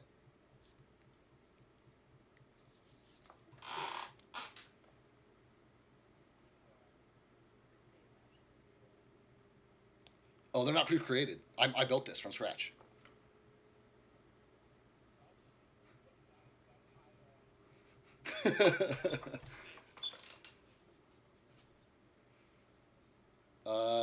I mean, if he wants to hang out outside and not finished.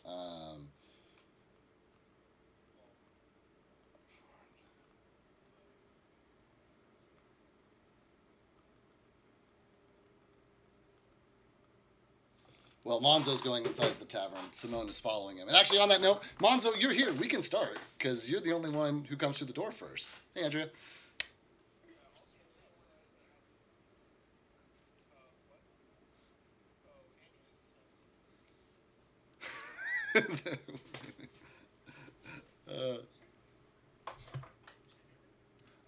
We can start with just you because you're the only one walking through the door. So even if everybody's not back yet, we're still good to go. So, So I burst in. What do I see? You burst in and you see largely what is here in front of you. 2 long runner tables, a bunch of small tables along the sides. Where the cannon holes used to be, there are like now makeshift windows. There's a large bar immediately in front of you and to the left with huge casks of beer behind it. And then over to the far right is the source of the smell. That's the motherfucking kitchen. In here, it's late afternoon, but Edgetown is a significantly larger settlement than Irrigan is. So even at 2 o'clock in the afternoon, the bartender is still kept busy enough tending to the 7 or 8 patrons who are here. You look around, and it looks like this is kind of a lunch for maybe a sailor crew who's here. And the barkeep is a person who I have written down in the notes, and I can totally describe them to you. I believe you. He's a human man of short stature with a gut almost as big as yours. And he's, jovially serving a pair of, 1 human and 1 orc that are sitting at the edge of the bar. Okay, I'm gonna walk up in between the human and the orc, like directly in between them. And you're I'm going gonna put my arms over their shoulders, and I'm just gonna. I'll have 2. I'll have 2? Yeah. The human and the orc immediately, stop what they're doing. They pretty aggressively, pull your arm off of their shoulder. The orc, stands up out of his chair, and the human just kind of, slowly turns and looks at you from his stool. And the barkeep, it quickly interrupts and says, "Oh, I do love someone who is forward with their request for drinks." And he says, "My name is Yalt, and what'll you be having?" I have 2. Great! And he turns around and he, pours 2 large, like steins. They look very much like this of ale, and sets them both frothing in front of you, and says, "That's a pair of silver for each." Yeah, Pam. Cool, 4 silver. As Kaithar over here is like, Hold on, pyramid Monzo of- got a head start. He's in there solo right now. You guys haven't even made it through the door yet. Although, about at this point, Simone bursts through the door, followed by company, and you guys just see Monzo making friendly with some random human and orc, like talking with a bar. And the human and the orc don't look real pleased with Monzo. But he has his drinks now. I don't know. What is Monzo doing with his drinks? So I'm gonna have one in each hand, and as they walk in, I'm gonna be like walking to a big open table. Sounds good. Yeah, at this time of day, you have most of this table to yourself. Okay. And then I'm assuming everybody walks in around that time. Yeah, everybody walks in, sits down at the table. You guys also see this, large ship and the 7 or so people and the jolly, fat human tending bar, and you guys are now sitting here in this establishment. Mm-hmm. So I'm gonna look around and I'll be like, "Is this like a pirate restaurant or a pirate tavern?" And I'm gonna look around. Is this like what is this? What does it look like? Looks like an old boat. I don't know. Are there like waitresses or anything walking around? Or No, not at this time of day. There's, there's one. There are a couple people on the kitchen side, but they're not like making any moves to come talk to you. They're just tending the food. Okay, sorry. What were you saying, Anthony? I'd be like, "I guess, is anyone hungry?" Yes. Yeah. But I should say, besides Monzo, is anyone hungry? I could eat. Thumbs up. Yeah. Thumbs up. Yeah, I'm not gonna take. I wouldn't mind eating something. Cool. There's all. So then I'm gonna be like, I'm not really that hungry. Why don't you guys go? It looks like the kitchen's over there. I'm gonna point towards the right side. And there's a huge hearth with a dwarven man and a fair maiden, sitting behind it, working. The orc is like carrying big or the dwarf is carrying big boxes, and the lady is like stirring a big pot of stew. Who's the nearest person next to me? Let's see here. Let's go with the order you guys are standing around here. So, Reed, you have a Tesk on one side and Kaithar on the other. I'm gonna tap Kaithar on the shoulder since I can't speak, and if I try to go up there and ask them for what I want, that's probably not gonna go well. So I'm gonna tap him on the shoulder and I'm gonna point to where the food is, and I'm gonna point back at me, and I'm gonna hold out my hands, and I'll pull out like a silver or a gold piece, which would be I'll pull out a silver piece and hand it to him, and if it's more than that, I'll give it to him when he comes back. Okay. This happens. Do we have a response? Does Kaithar respond? Yeah. Sorry, I was distracted by freaking somebody came to the house. I said, "Fuck this! I'm gonna go get beer." So I get up and walk to. I'm gonna hang my head and I'm gonna look at a Tesk. Can we understand? Do we understand Joe now, or did he just hold out money and gibberish come out? No, it's all gibberish. It's still all gibberish. You I have don't to think he read- said anything. He was just pantomiming. I don't think he opened his mouth a single time. Yeah, No I'll- exchange. Drop my head and then I'm gonna do the same thing to a Tesk. Do you want food? All right. I take the money and I go up to the thing to go get him food. Here, Arthur's gonna be right behind a task. Just sit down. Just The dwarf is as most dwarfs are, pretty short-tempered, direct to the point, and you suspect as he speaks to you that might be the reason this pretty lady's also back here with him. And he goes, "What do you want?" Food and drink. Drinks on the other side. What do you want for food? What do you got? I got stew. I got fish. I got some game that we got out of the. I think we still have game. Yeah. Okay. Yeah. I got some. I got some game too. You have some bread bowls. Would you put the stew in? Do you have those? I mean, I got bread, and I mean, I guess you can make a bowl out of it. That'd be weird, but whatever you want, man. Three of those, please. Thank you. All right. That's I don't know. Fucking, I've never charged for that before. We'll just call it a silver apiece. All right, done. And It's 100 silver. I'm gonna for hand one him a. gold, I'm gonna right? hand him a gold. no 10. And then say anything else the guys at that table want. You're gonna hand him a gold, so you're gonna basically open a tab or tip him, depending. Yeah. Yeah. Cool. Yeah. And he snatches it, and he runs it under his nose before he puts it in his pocket. All right. Can you bring him to the table, or do we have to wait here? And he just like turns around, and you see him just like ripping the tops off of some bread and like slopping like messily with a label onto like this large platter, and he just like kind of slams the platter down a little bit of the stew like sloshes over the edge, and he just kind of slides it across to you. Okay. I'm gonna turn it over to Arthur. Say, did you want one? I mean, I'm not opposed, but I definitely wanted to try some of that game he had too. Get some All more right, for the well- table, you know. I'll bring it back. If there's one left, you can have it. Sounds good. I'll I'm gonna stay walk- here and get the next round of food for the gang. I'm gonna walk away and bring the tray of food over. And you guys see a test coming up with three wet pieces of bread. And I will set it stew down. bread.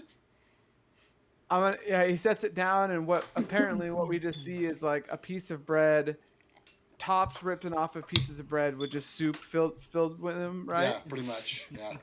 I'm gonna look at him and be like, I think I'd rather have like the travel rations, and I'm gonna get up and go to the bar. Starving would be preferred.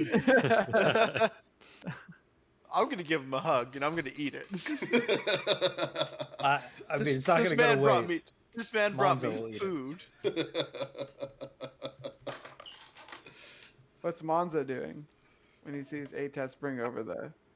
I'm gonna take over Simone's portion. So now I have 2 full-size beers and 2 portions of food. 2 portions of food. A test. You did not get one of those for yourself. You got your 2 for It's Monzo, 1 for No, Reed. not necessarily. Listen, Okay, great, love it. So that sets the scene pretty well. Yeah. Tesk and Kythar. Kythar went to the bar first. As Kythar approaches, the Yalt very quickly moves over. And yes, what can we do for you? I want what he's having, and I point to the big guy. And he's like, that's a pair of silver apiece. I throw him one piece of gold. It's like, keep the tab open. And he snatches it out of the air. He says, of course. Turns around and pours 2 beers and sets them down in front of you. If you see either one of us empty, bring more, please. And he looks at you. He says, that'll cost you the rest of what you. He's like, bottle service, table service costs extra, I throw him another piece. And he snatches it and says, absolutely, just wave me over. And he like tucks it away. I go down and sit in front of Monzo, putting those 2. What would you call it? What would you give us? Like not a goblet, but like a fucking A Like a tankard. tankard. a Yeah. tankard. 2 tankers of fucking me down. Just I got us for the rest of the night. I'm gonna walk up behind Kythar after he left and go to the bartender and be like, "Hey, I'm on his tab." And he says, 2 as well? Now I'll take 1, but like, what else you got? And he says, we are a pretty simple establishment. He says, I've got a couple of different varieties of ale that come from the 4 corners of the Ayrshire Sea. He says, one from Ocean Crest. I've got a Woodhurst local classic. And then, the most widely brewed beer out of Karak. And he says, but, and he like looks under the he's like, you hear the sound of bottles clanking under the bar. He says, but Yeah. I have a little liquor for you as well. He says, I think I've got a spiced wine, and he says, and rum. You always got to have rum for the sailors. Simone's ears kind of perk up a little bit. He goes, yeah, I'll take that rum. He's you got any pineapple juice?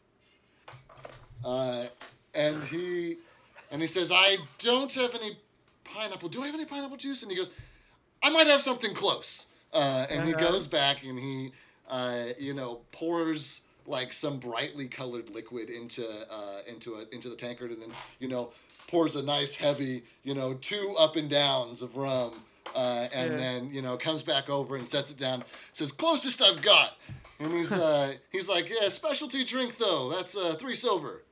I said, I'm on that fool's tab. He says, okay, I just need to let somebody know how much I'm charging for the tab. And he says, I'm gonna take the drink, and as I'm walking back, I'm like humming to myself, 151 rum.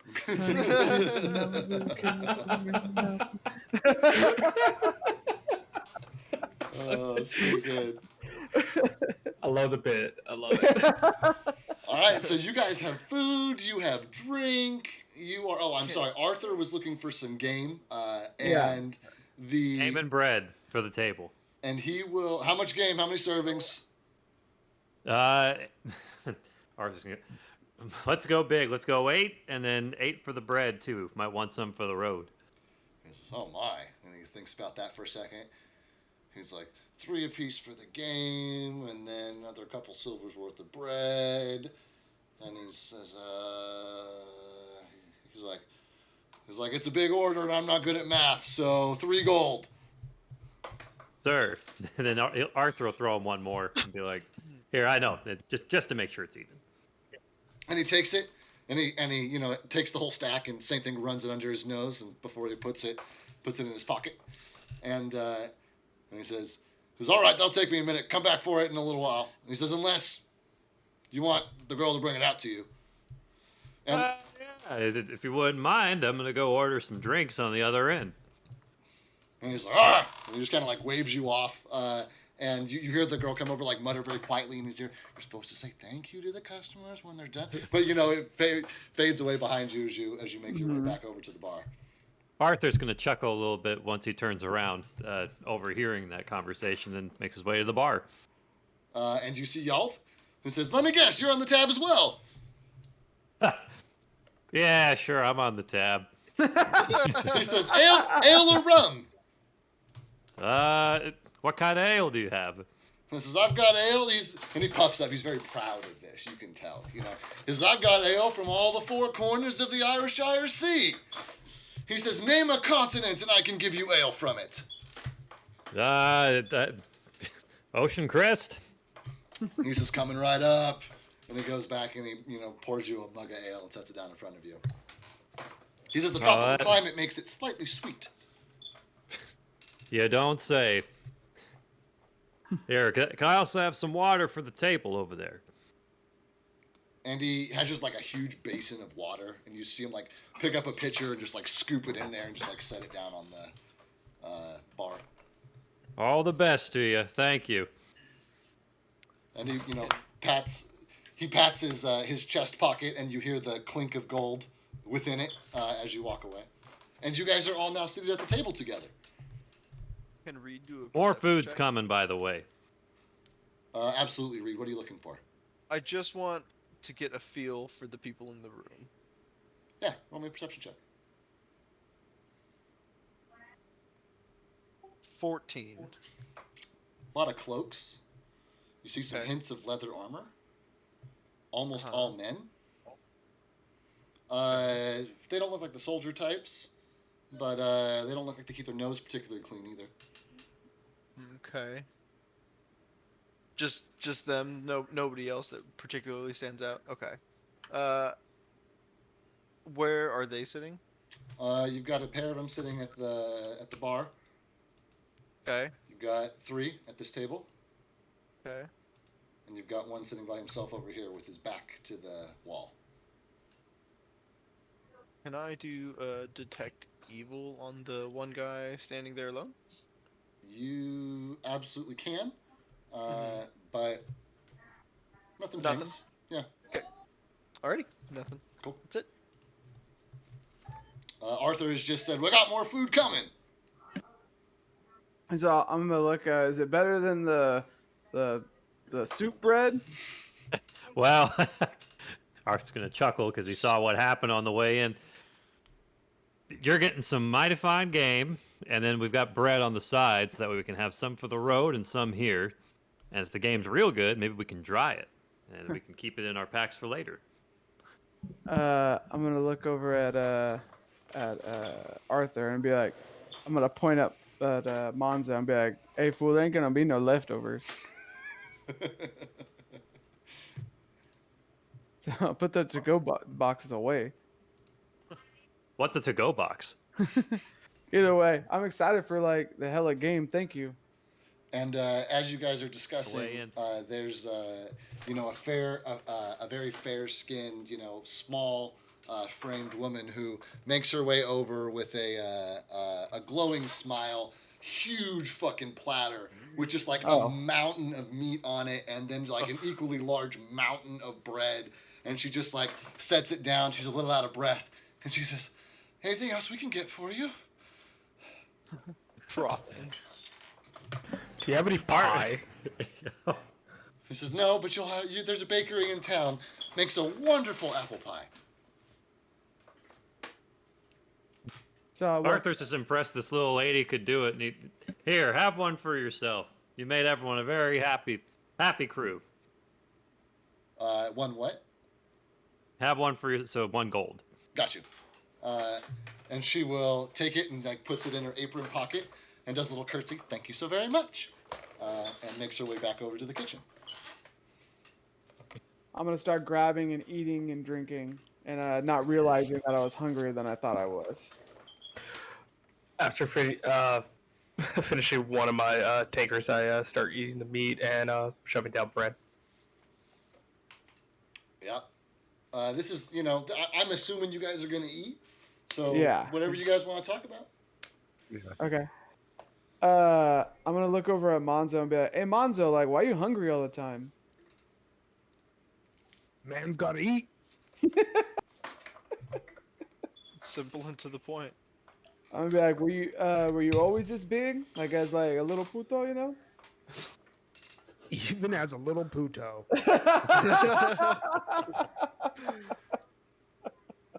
And there's like, and it's like a struggle because I'm eating right now, and You have like the gaps in your teeth filled with bread. even as a little puto. We used to have a gunner like you. We really appreciated having him around when people got boarded. I'll drink to that. Arthur's gonna give a little grace to himself and to his god, and then start digging into. I'm gonna then look over at A-Task and be like, "Hey fool, you came from that like tower, right?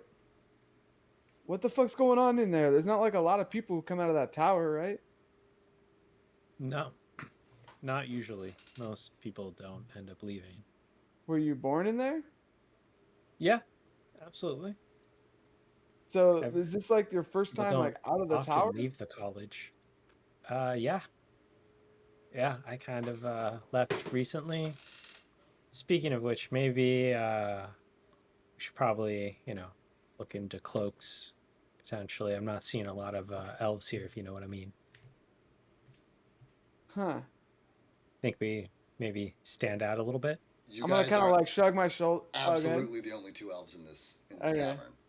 I'm gonna kind of shrug my shoulders a little bit, but nah, fool, I'm hella fly. I'll be fine.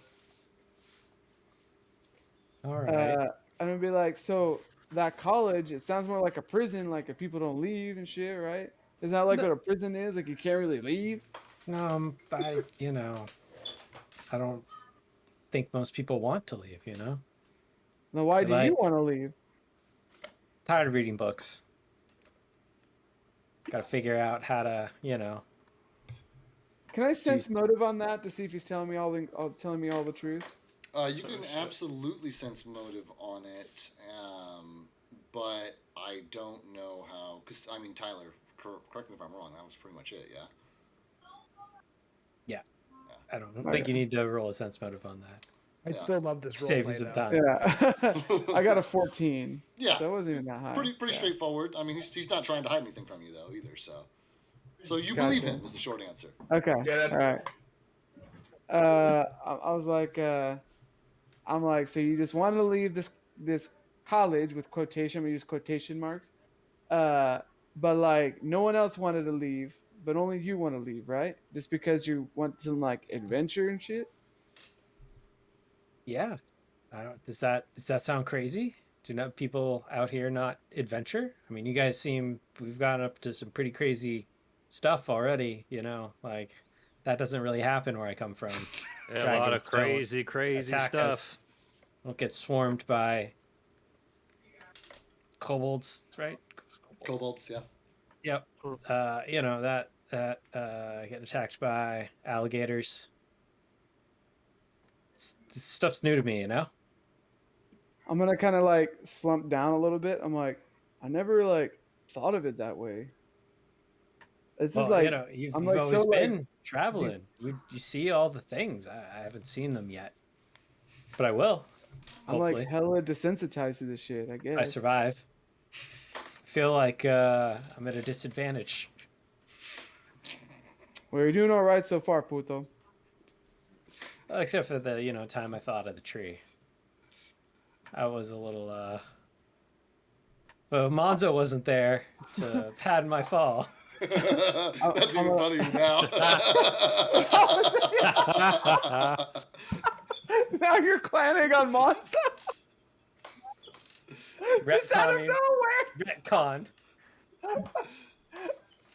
I'm gonna be like, it's okay, fool. This fool can't even talk right, and I'm gonna point at Reed. Oh, Well, really? Yeah, I mean, we probably need to get that fixed. And And as you you should probably not say, too much more. and I with think he hit his that head on the shield. and with that, Whisper over to him.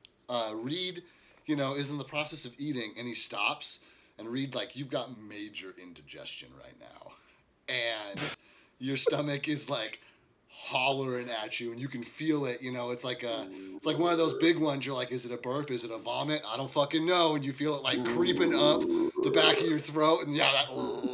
I run outside. No, I run outside.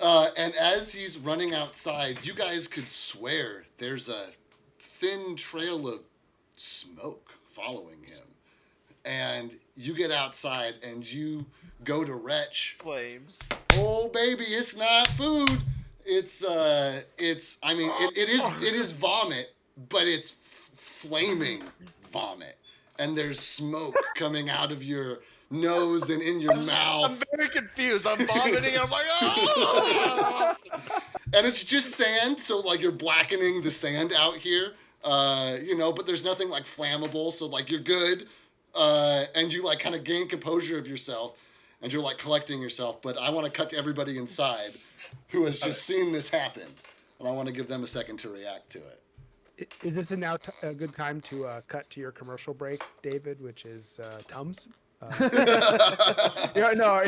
stream sponsor. The channel sponsor. I know, Tums, reach out. I'll sponsor you. Look at how good I can write this shit in.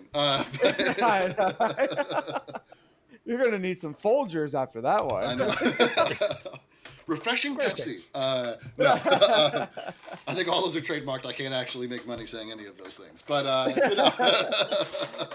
The nature of industry. but But we see him run out and vomit flames. you see him essentially, run right? out and the door closed behind him, but there's a thin trail of smoke between where he was sitting and the door, which quickly dissipates.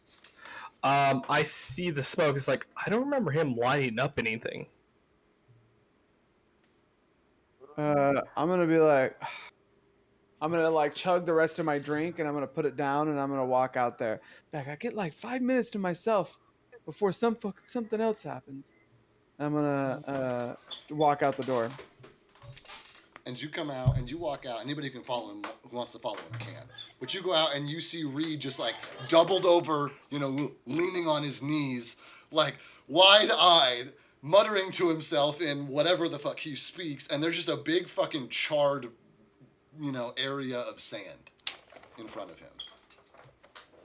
I'm gonna be like, what happened, fool? I'm gonna look at him like teary-eyed. I don't know. I could tell that he's upset though, right? Yeah, it's definitely So- distress. Yeah. I'm gonna go over to him and just pat his shoulder, and I'm assuming everyone else is behind me. Does anybody else meaningfully stay behind? Yeah, I Yes. went out there with Yeah, I'm staying by. Yeah, Arthur grabbed the water. Oh, The- Ateska's like one staying of the water behind? jugs. Wait, I'm staying in the bar. I would not have gone out. Okay. Sorry. Yeah. I'm gonna I stay in the bar stand in- too. I'll And stay in I'm the bar gonna too. grab his bowl of food because it looks pretty good. The opportunist. Simone. Everybody else is still inside? Arthur grabbed some water in some kind of container. He saw smoke. He's like, "Ooh, Are you following or are you staying? following." Great. Is this right? Or is the board correct? Yes. Besides, Will is not summoned. There you go. And Reed needs to be outside. Oh, I'm sorry, Reed is outside. Yeah. Oh, The main. Teska's I went inside. outside as There well. There we go. I'm sorry. You went outside as well? That's about Yeah, half. Sigbert. I went Yes. outside. Sigbert is outside. Great. So you guys all have this sight of Reed catching his breath, big charm mark. The three of you are inside eating, talking still. But we're gonna stick with the outside crew right now. I'm gonna turn around and be like, "We need to get him to that. We need to get him to that wizard fool." And I'm gonna look at Sigbert and Arthur. Yeah, he's getting worse. He seems. First of all, I don't know what the hell he's talking about. And then this puto comes out here and there's like black sand. Can I walk up to the sand and do a survival check to see if I know what blackened sand means? You can do Because I can kind of infer. Yeah, that sounds great. Go for a Okay. survival check. While he's doing that, you guys inside, Yalt like makes his way over and says, "Everybody's drinks all right? Are your friends okay?" To the people inside. Kaithar, Monzo, Atesk. Yeah. Yeah, I think it'll be fine. All right, well, Drinks are great though. you let me know if I can refresh your drinks. And he goes over, but as you guys look around, you have the attention of about everybody in this place. Okay, back outside. What was your result, Simone? I got a 9. You got a 9. Yeah. It looks like somebody had like a beach bonfire here. That's what it looks like to you. Oh shit. And I'm gonna kind of hold the sand and be like, "This is like hella burned." I'm gonna hold the black sand in my hand and then point at it and then point at Reed to try to make that connection. I'm gonna go like this. If you see him, like pointing at it, pointing at him, going back and forth, Right. and like this. Yeah. Yes. And what does Reed do? Reed looks I'm like sorry. he's I'm thinking. sorry. I'm sorry. I was reading something. Simone Oh, has that's picked fine. up. Simone has picked I up have the blackened sand, and he's doing this thing to you. He's pointing at the sand, pointing at you, pointing at the sand, pointing at you. Yeah. Okay, you got a nod. No, I'm telling Simone. He got a nod. Yeah, In okay. response. Is so I'm gonna drop the sand. And I'm gonna be like, "Let's go try to find this wizard puto." Arthur before is gonna start. He's gonna point at water and be like, Would you like water?" Yes. I'm think sorry. I'm water's trying gonna to help him. read like spells that I have here because I thought I had one where I could like reverse the effects, but only for like a minute of something. All right, you keep But doing the research. Do you want Arthur's water? Yes. Great. You Yes, take I it, do. you drink it. It I feels grate- cool and refreshing. Doesn't steam, doesn't sizzle. It just feels cool and refreshing. You needed a nice drink of water. I drink as much as I physically can, He downs like half the flask. and then I give it back to him. Okay. I'll go get the others and we'll pack up. Okay. Got it. I still have the shield, correct? You still have the shield. Yeah. I'm gonna. In between moments, I'm gonna like set it down Yeah. Okay. Sounds good. Simone. from now on. From now. I'm gonna tell them and be like, "All right, I'm gonna go with this. I'm gonna go with this puto, and I'm gonna point at Reed, and then we're gonna go try to find the wizard and shit. Like, go ask around. I'm gonna meet us in All right, the town." I'll wait here and let him know. So, or you can come with us. Alrighty. Okay. Really had Aw, to twist I his like arm. you, Sigbert. Well, Arthur. did Arthur already go Yeah, inside? Arthur's inside, I believe, because he just said, "I'm gonna go one of the others," and I'm assuming walked inside. So I actually do want to cut I to did. him real quick. Okay. Yalt is still at the table, and you hear him say, "Okay, well, if you need any other drinks," and he turns and he makes eye contact with you, and he says, "Oh, welcome back. Are your friends okay?" Our friend had a little bit of a sprawl, but he's okay. The rest of our party's gonna take care of him. But I would recommend for the rest of us to pay any tabs that haven't been paid and take anything else to hit the road. So where are y'all headed? Actually, I didn't ask yet.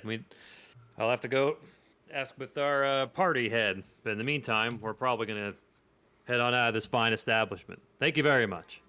So, well, there's great shopping in the interior district in the walled section of town. And keep your coin purses tight if you're outside of there. All right, good luck. My type of people. I grew up around the sea for most of my life. Yeah, keep your wallets tight too, if you know what I mean. He said there was a market and to keep our coin purses tight. Is that what you said? That's what he said, yeah. Before I go, I want to grab a thing of bread. Eateries in town that you would recommend? I'm sorry? Restaurant? Eateries or restaurants? He says, yeah, there's a couple bakeries in town. I would highly suggest you take a look. Yeah, there's the name of a bakery somewhere. I'll get it to you later.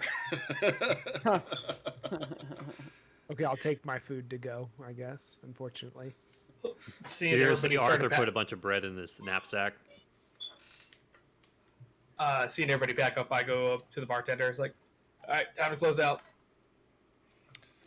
And he looks up and says, you are all set. Do not worry about it.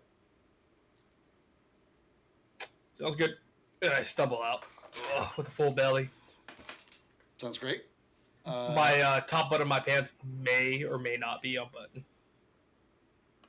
Okay. Sounds great. You all wander outside, and Sigbert is waiting for you. Is that right? I think he was just gonna Yeah. go with us. Oh, okay. No, I'm not saying that's my question. Did you go with them or did you stay? Well, It's only been a few moments. I mean, if Arthur. Well, and my thing was if Arthur went in before Simone and them left, I was gonna wait for Arthur to come out okay. and let them know where he went. Yeah, got you. Then you are still waiting So. for them. So they all come out. The other two have gone. Arthur emerges first, as does the rest of your party. Sigbert, where did they go? They went to go look for the mage to see if he could help.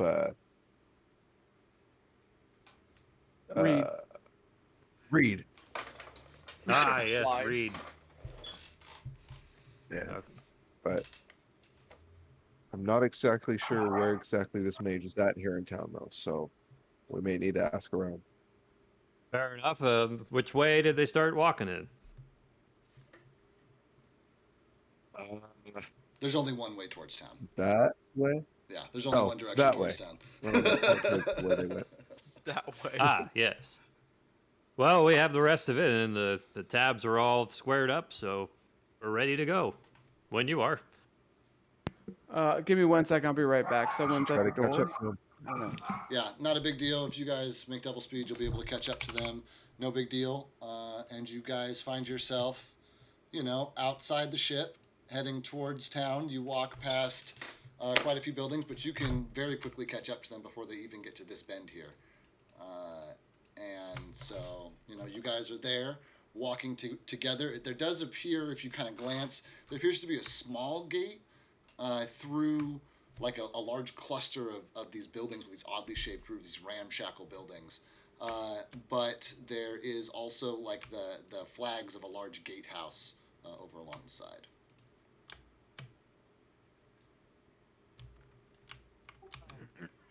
As we're approaching, I'm gonna kind of. Oh wait, I guess wait for it. I'm gonna like make a huddle motion. And then can I do a perception check on in this area too, David? Yeah, what are you looking for? Okay, so I know there's a really fancy. So there's this ramshackle area, and then behind it is this fancy keep. I'm looking at the. Well, we may not be able to see the opening, so maybe it's like a knowledge check. But do I know? Do regular people just walk into the fancy area? Like, is it just a free flowing business area, or is there a definite? You have to have a reason to be in the main keep area. From where you came, Monzo, you probably, like almost all the other adventures, you pretty much have to pass through Edgetown to get to Irrigan. So all of you guys would have passed through here on your way to meet Lord Aldebrand. And from that time, you would know that the walled section of town on the hill is a large, open, free market district, very clean. Lots of money is spent there. And then you'd know that depending on where Monzo spent his time and the kinds of people he spent time with, he may know more about the ramshackle area, but he would know that this is a big, kind of courtyard deal. So it's okay. Got it. That was my question. Sorry. Cool. Oh, I see. And I guess why Anthony's gone. So the keep you were describing that we saw from far off, is that thing in the ocean, the castle-looking thing, here. like a yes defense building? This is the walled area, which is up on a hill. So this is the stone palisade. But then behind the stone palisade, even taller than it, is a large stone keep. Okay, so the markets and such, would you ping that on the map? Because we would know where that is. Okay. There. And then what we saw, the guarded area is that stone keep. Got it. Looks like an American Civil War fort. All right, there he comes. All right, you guys are all... Oh, Anthony doesn't have his headset on. He can't hear us yet. Sorry, I'm back now. Okay, you guys are all huddled about here. They have caught up with you. Monzo has brought you in for a literal huddle. Okay. As he... Go ahead. As he brings him back, hold on, fools. Like, we got to take care of this guy because he like threw up fire and shit. Their food was not that spicy, but the whole reason I was huddling was because I thought there was like some entrance we were approaching, so I misunderstood. Gotcha. So fake huddle, just to huddle I slapped Kythar on the butt, and we can keep going. All right, let's go. Got a pep in his step now, doesn't he? And you guys, Yeah, boy. Yeah. did you guys make your way to the large walled section of Edgetown, where there's a huge bathhouse and there's a huge tavern. There's an armory up here. There is let's see here. There's a Any general magical store. shops like There is an or... apothecary. There's a shop called Predictable Projectiles. And there is like a barracks, there's a jail, there's a guardhouse, and there's a very large guild hall as well, which is this building here in the center.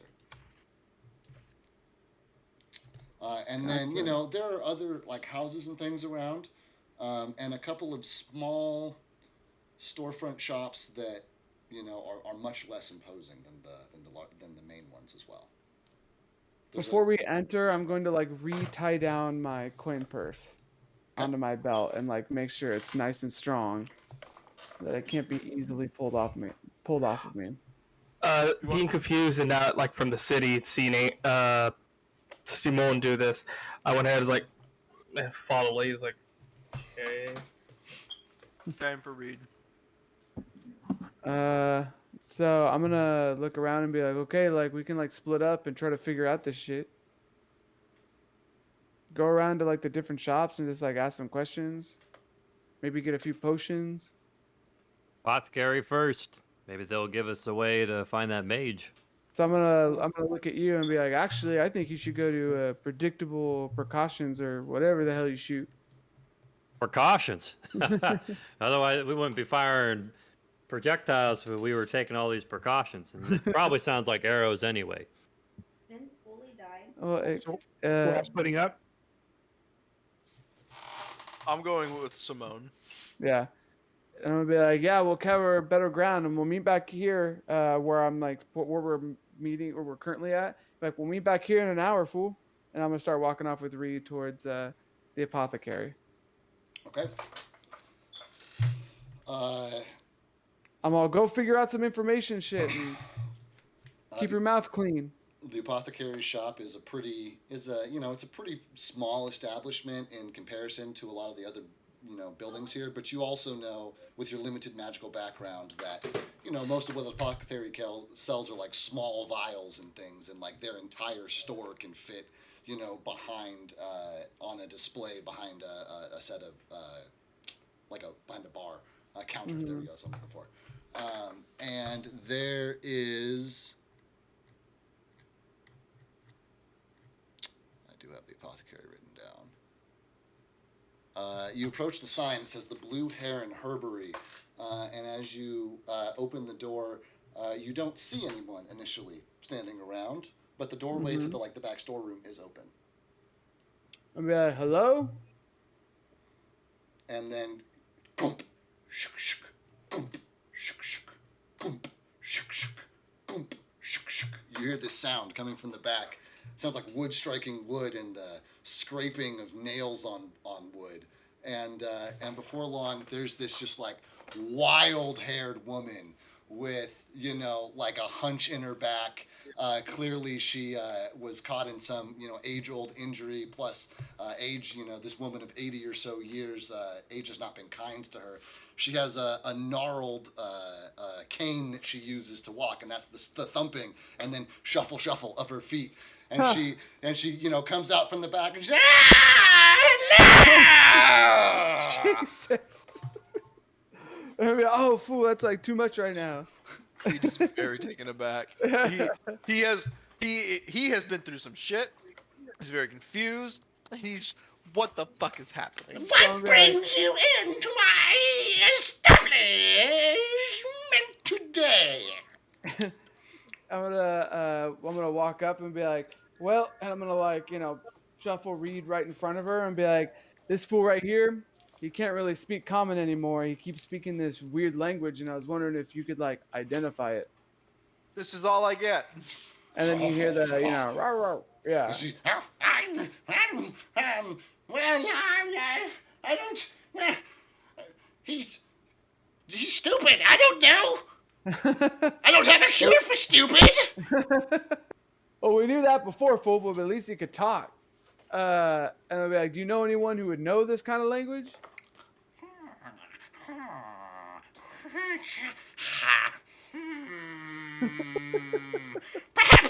Perhaps Cade. He would know. Cade, who's that puto? He's the local magic user. Well, besides yours truly. And what a beautiful one she is. And I'm gonna bluff. I'm gonna bluff here. Yeah, roll a bluff check. Let's do that. That sounds fun. And I have a 9, so 26. And she makes a sound that like may have been cooing at one time, but with her old voice box, just comes out. Just Can as a part croak. of my bluff be holding my face of like like a little flirtatious Composure. a little bit? Yeah, keeping my composure. And she says, "Oh, Cade's in the small unmarked shop directly across from mine. He has a small symbol by his door." And she like scratches a little picture on a piece of paper and hands it to you and says, that's where you can find him. Make sure you ring the bell. He's very specific about that. He goes, thank you, fool. And hopefully I'll be back to get more than just potions. And I'm going to kind of give her a little wink. Oh, yeah. Please do. And I'm going to walk out of the apothecary. Okay, great. For expediency's sake, I'm going to say that your party is still standing about, arguing about who's to go where, with your interaction being as short as it was. And you see them bickering amongst themselves as you exit the building. So I'm going to walk out, and I'm going to hold up the piece of paper and be all like, this guy right here, he's right next door. We got to ring the doorbell first. He's got a little symbol on his door like this. That's the mage. Simple enough. Well, what have you guys been arguing about, putos? Mainly waiting for you. Where are we gonna go? Oh, God. I wanted to go to the tailor. So, That's David, how- should we all go to different shops now, or for story sake, are we going to? No, so I walked up before you guys left with the symbol, be like, "Hey, found him." Oh, you mean like to actually shop? Yeah, if for shopping, you guys absolutely can, but but it would, for narrative's sake, if you guys want to continue this plot point for tonight for a very specific reason, that would be easiest on me. But it's your guys' game. Yeah, I'm good with that. I just want to make sure we weren't like missing a piece, and one of us needed to go to like the bathhouse to find it or something. No, Cade is the next piece. Yeah. Okay, cool. So then I'm gonna kind of gesture everyone to start following me to the house that she mentioned, with the symbol that matches the one on the piece of paper. Let's go. All right, you guys approach. You guys approach the door, and you walk up to this unassuming building, and there is just the small symbol on the door, and you see just written in this like glowing language that is just like very, very small on the door. It just says, "Please ring bell for service," with like an arrow that points to like this strange mechanism that's like brass and clockwork, and there's something that looks like a key in it, and it's obvious that it's designed to be turned. And it says "ring bell for service" with the arrow pointing directly to it. But otherwise, it's this small, unassuming, one-story shop. I'm gonna look around and be like, "It says ring the bell. That's a key. Can't ring a bell with a key, all right?" Well, I mean, the sign's pointing at it. Turn it and find out. I'm gonna go and turn the key And on you the hear clockwork. and you a little bell, taking off, Uh-huh. inside, and after a little while, you hear the sound of like, and the door, opens wide, and you guys can see an area which is fairly well lit. You see the older version of A-Task. Dad? Yes, son. Came back. Yeah, So, yes, you have found me. Now go away.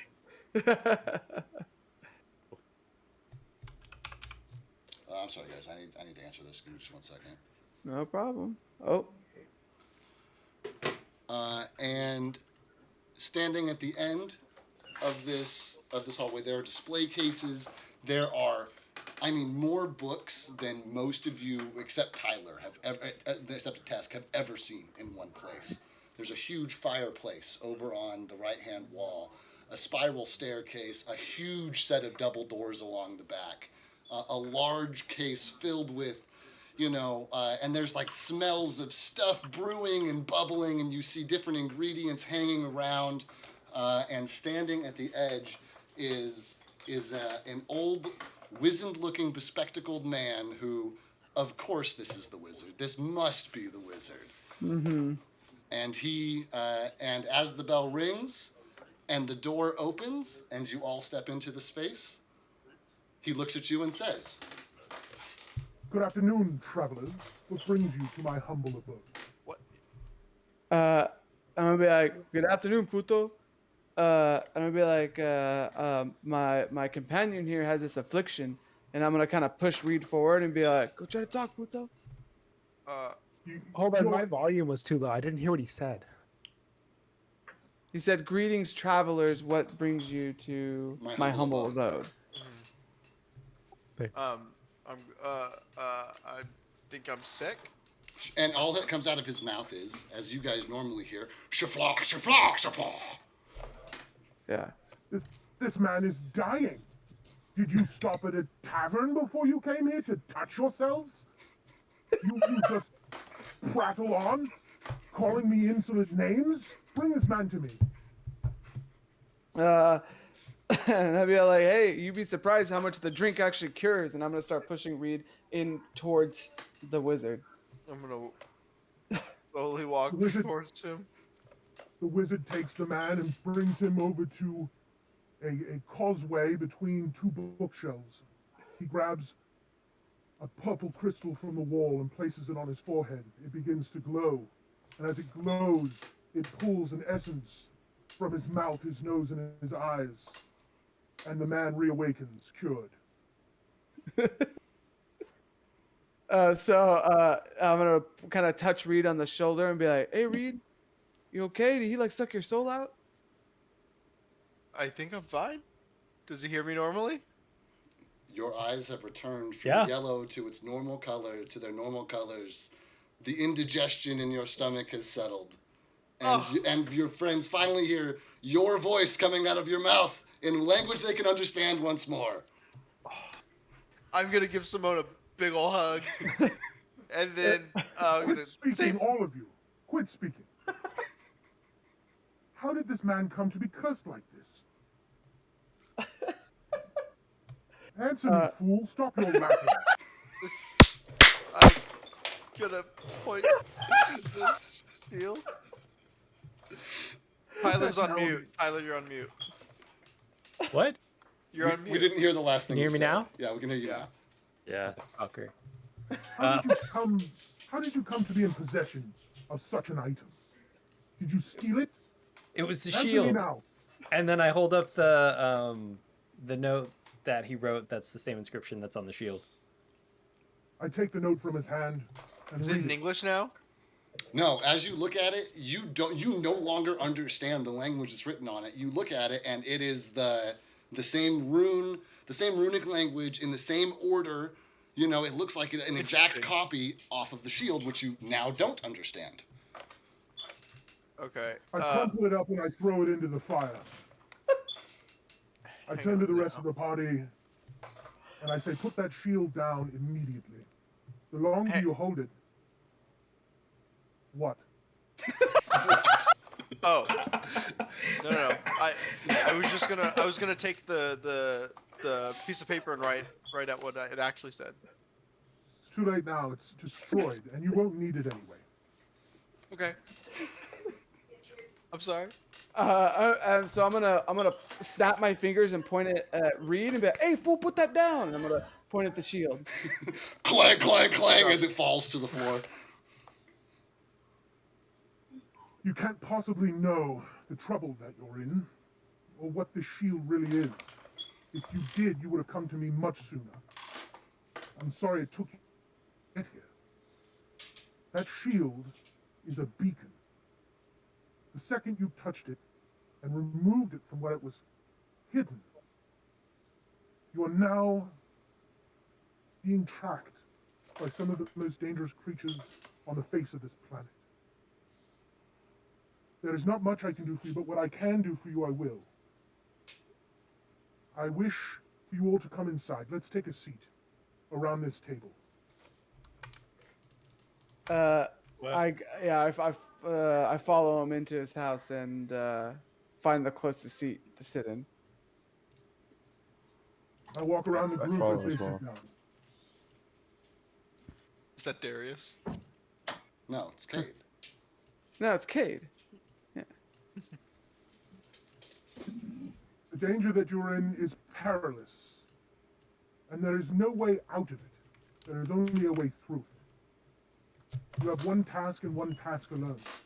I can remove the curse from the shield, and I can stop the beacon, but they already know that you have it. And there is more you'll need to find to stop them from killing you. And they will hunt every single one of you until you're all dead. Well, they could try. Speak louder. Well, they could try. They will most certainly try, and they will most certainly succeed. If your behavior is any clue to how you'll behave moving forward, you are in more danger than you could possibly understand. I mean, got me I this think far. we've done a great job. I mean, none of us even knew there were assassins coming after us. Oh yeah. I would not call them something as piddly as assassins. These are magical creatures, that have existed on this planet for hundreds of thousands of years. You see this man right here, and I point out Monzo. It's like, that's a magical creature. He is nothing in comparison to what you sit here and observe before you currently. And if you think I am unintimidating, then buckle up. Nice. I have a story to tell you, but first I need to know, besides the note, why would you pick up this shield and bring it with you? What would cause you to think that was ever a good idea? Didn't he tell us to bring it to the wizard? Who told Yeah. you that? Lord Olderbrand. Olderbrand. I haven't heard that name in a long time. Matter of fact, I haven't heard that name in 3 generations. He was but a boy when I heard that name the first time, but his grandfather was the one that, well, that I entrusted the shield with originally. Well, that put those crushed between 2 stones right now. That In a hurts my heart swamp. to hear, sir. How By did a he come this way? dragon. What dragon? What was his I color? don't know. Some dragon attacked us. What did he fire out of his mouth? Was it fire, lightning, wind? Acid. I think it was Acid? acid. Nox. What? You're lucky to be alive. He I mean, is in no way nothing to be trifled with. I say this not to alarm you, but he's the least of your worries now. Coming ahead of you is a mission, a puzzle that you must solve if you want to survive. I can help you. I have to help you. I entrusted the lord of that house many generations ago with doing exactly what I'm asking you to do currently. And it is not easy. It comes with a penalty. Some of you will not survive. But if you go through with it, some of you will. And that is my only guarantee.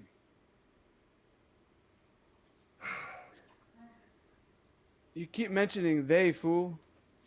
Who's they? That's a complicated answer to a very interesting question. Spoken like a true wizard. Hundreds of thousands of years ago, there was a different age.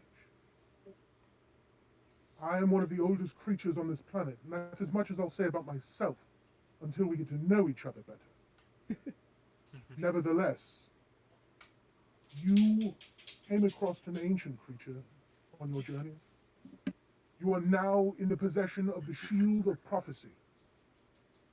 Not only will it give you abundant powers to defend yourself against these dragons, but every once in a while, one of you will be given a vision, something to help you. One of you, my assumption would be the cursed one, whatever this idiot is, Shit.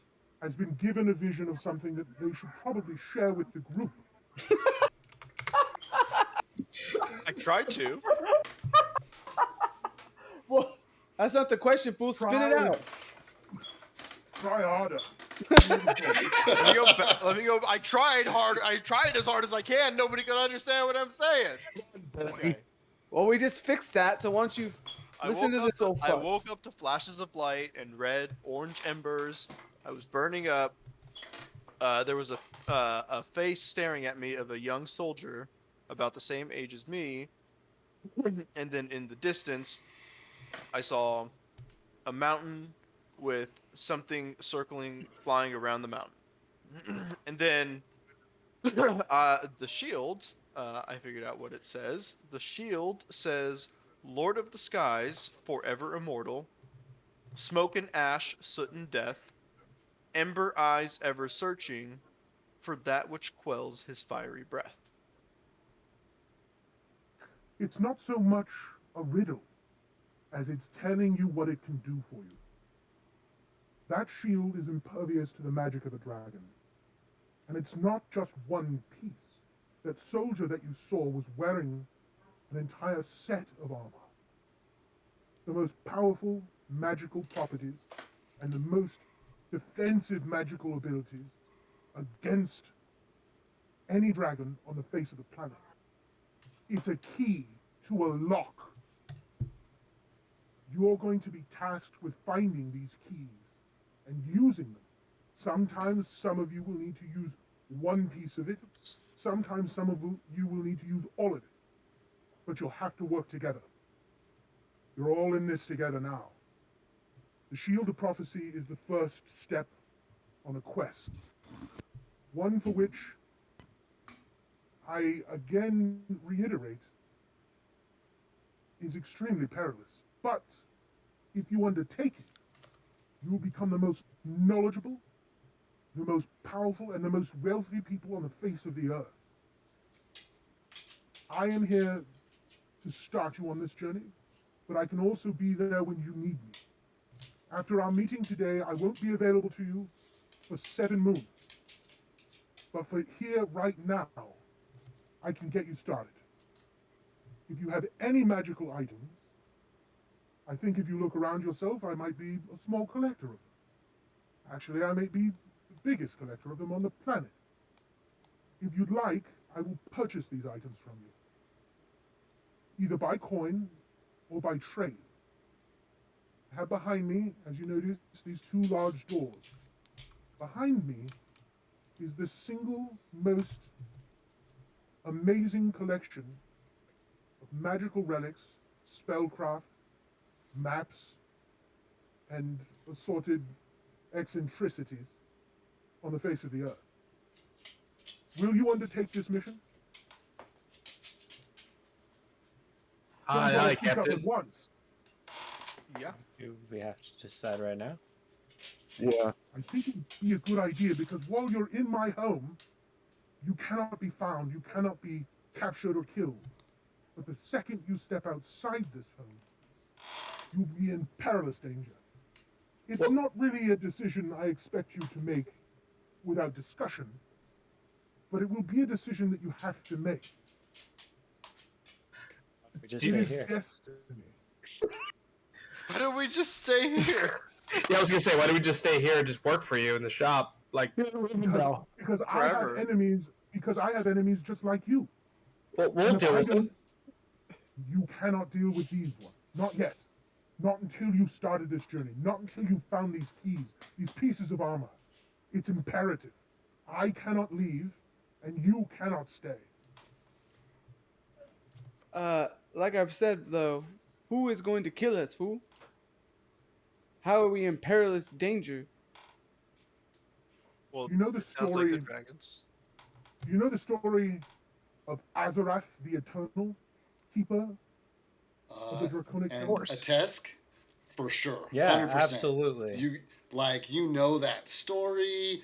That's probably not good. He was like in league with, he was in league with like the elves of old, the ancient elves, and they ravaged and destroyed the planet, and it was, like the fucking second coming, end of the world nonsense, and that's basically the legend. I don't mean to alarm you. Azarath is real. Not only that, but let's just say the man likes to fuck. And all of his kin are adherent to his mission, which is to control the world in various ways. A dragon and his horde or her horde is the most dangerous place anyone could find themselves. If they are aware of you at any point, that's the perilous danger that I speak of. They are seeking you out, not just them, but those that worship them, and there are many. I have my allies across the world. I will do my best to let them know that a group has taken up the charge, and that they will be of service to you, as will I. At any town you come to, if you see my sigil on a building or a door, there will be a bell. Ring that bell as you've done today, and I will be able to serve your mission. And at the end, when all is said and done, when you face your final triumph, I will be there to usher it in. I'll be like, okay, I think we're gonna need like a few minutes. All right? I leave the adventurers to discuss amongst themselves and go back into my laboratory. All right, cool. And he disappears up the stairs, leaving you all alone in this space, which, now that you sit here, especially you magic users, after speaking with Cade, hearing his demeanor, being in this strange place, you feel an intense magical energy.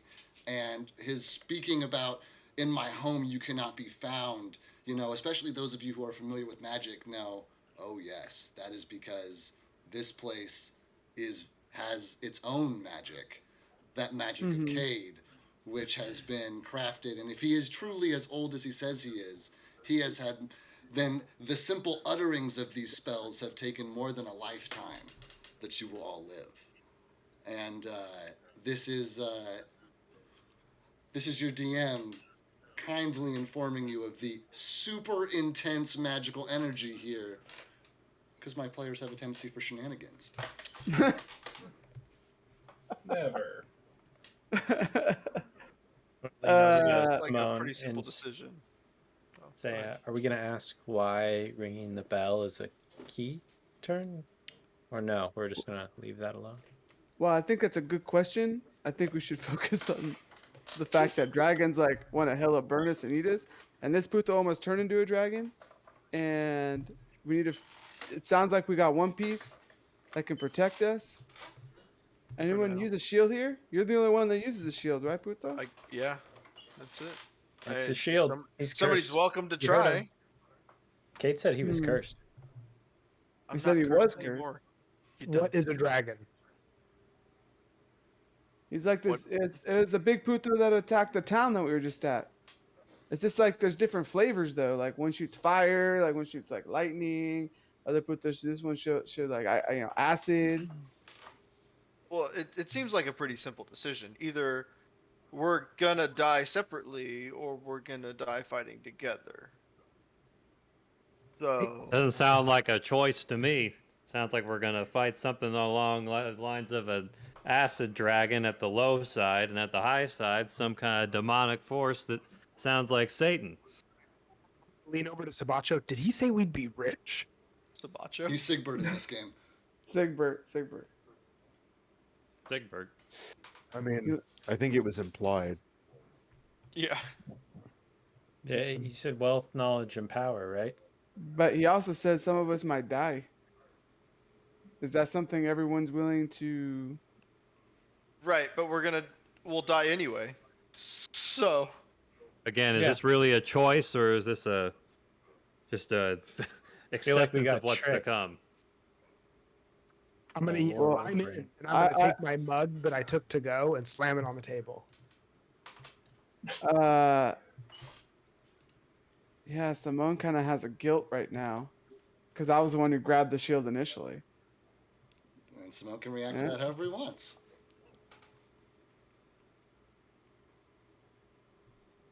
That's right. You did, because Simone will be like, "All right, fool, let's do this together." All right. But let's put it to one vote before we go. I say aye. Aye. Okay. Everyone in? See. And be like, hey, what's that? What does it? Okay. You have to ring the bell. I descend from the staircase. There he is. I come back into the room. What is your decision? I'm gonna stand up dramatically and be like, "Let's kill these Puto dragons." And I'm gonna like slam my hand on the table, or my fist on the table. I match with him. I put my hand on the table. Thundercats. So now we need to do some business. You're not as prepared as I'd like you to be, and I am in the habit of, let's say, purchasing relics. Whatever you have, I will take from you, and you may choose an item from my storeroom to aid your journey. And every time you raid a dragon's hoard and bring me the magical items that are in there, I'm not interested in money. I have enough of that. I can give you that if that's what you need. But I have in my collection something I'm sure each and every one of you desires. Well, I can help the group here. I have a ornate letter opener, a gold ring, Nope, a you silver gave ring, the and a letter gold opener up. stone necklace. So the barbarian just dumps out a bunch of jewelry onto Just the regular table. ass jewelry on And the it's table. like, is this magical? Essentially so. I'm just gonna kind of put my head That's in a my good hands roleplay. and be Take like, inspiration, Soda. not. That's great. I'll be like, nah, fool. That's not what he's asking for. He's asking for items with magical abilities and shit, not ones that just look pretty. You would be correct. Unfortunately, I don't think anyone besides the shield. That's the only magical items we I got. forgot about the shield. I go over to the wall, I pick up the crystal, and I pass it over the shield. Essence from the shield is absorbed into the crystal. I turn back to the party. The shield is now safe to manage. It will no longer be a beacon. And it will do for you what it has done for many in the history of its life. It will protect you from the magic of the dragon, but only one of you at a time. Be aware that each item that you gather will need to be brought back to me so that I can help purify it. These creatures are not just deadly, but they carry magics that are ancient. And as they sit with their horde, those magics are imbued into these items. Each one of you will pay a price at some time or another to gather these things, but I will be here to help you. As a gift for your anointment to this quest, I offer you one magical item out of my stores. It's very generous of you. Yeah. It's not generosity, it's self-preservation. Do you have a cloak By of taking these invisibility? items, you are agreeing to keep my involvement with your quest a complete secret. No one may know that I'm encouraging you. Like I said, my enemies are vast and far more powerful than yours. So take these items as a gift, but also as a promise that you will adhere to that agreement. Are you agreed? Yes. Yes. Yeah. I will allow your word of God to negotiate which items you'll be given. And he walks you all over to these large double doors in the back of his of his house, and he doesn't even have to touch them. He just approaches them, and they open. And as they open, you all see what could it makes, even if every single item in Lord Oldebrandt's armory were magical, this collection would still dwarf that collection. And there are, items on racks and items behind glass, and there are, just entire. There's an entire wall of shields and weaponry. There's a case full of wands. There are headbands, boots, different vials of equipment and ingredients. And fortunately, you all have actually put together a list of magical items that you would like. So as you look around this space, any magical item on your list valued at 2,000 gold or less would be in this room for you to grab now. What about the items that didn't have gold value? If you want one of the non-gold value items that are flavor stuff, then that will absolutely suffice.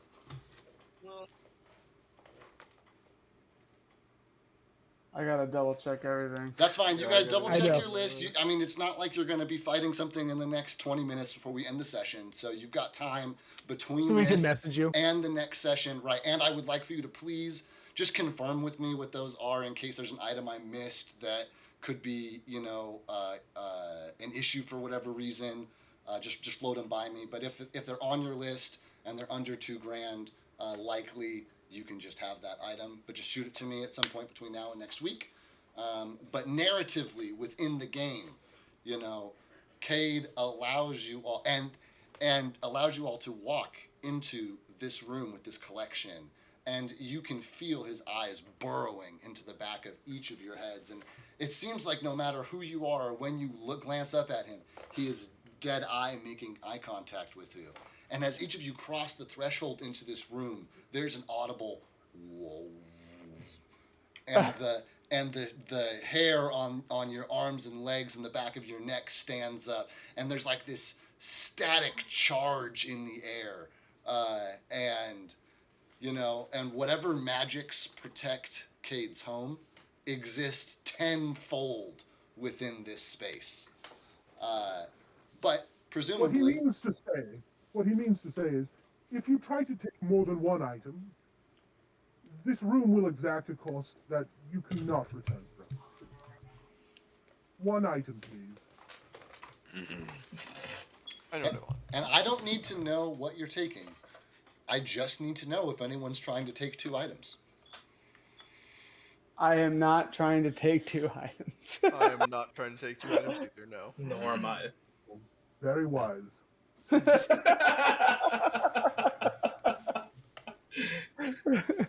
Okay, so you guys will be selecting the items on your own, but you now have a new magical item apiece.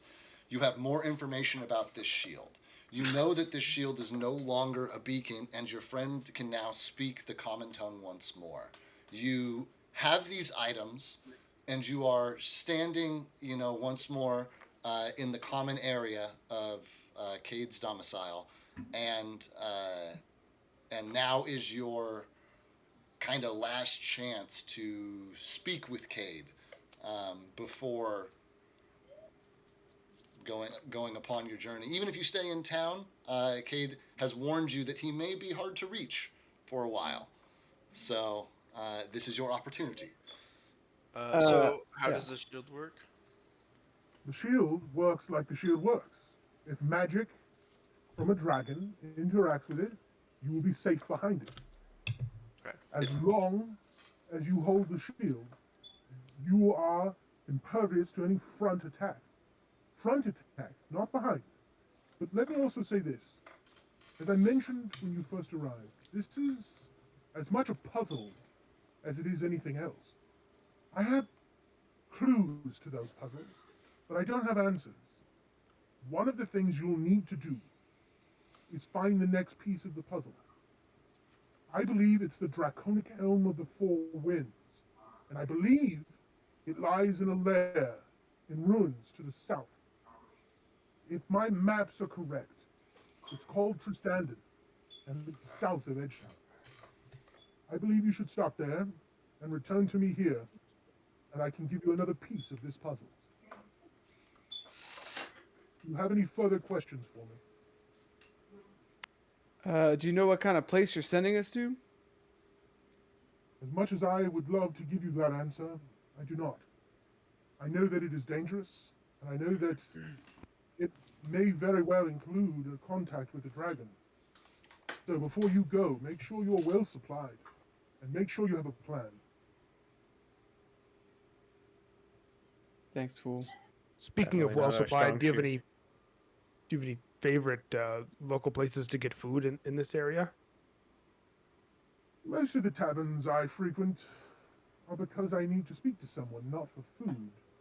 I would say it is a personal preference. Enjoy yourselves, at least while you can, but don't linger long. Remember you are hunted. Remember that there is time for everything and time for nothing. The sooner you get on your mission, and the sooner you return, the sooner you are safer.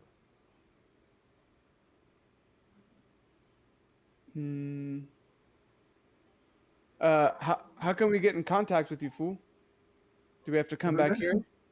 As I mentioned before, in any city or town that you go to, if you see my sigil above or on a door, there should be a bell. Ring the bell, and I will attend you as promptly as I can.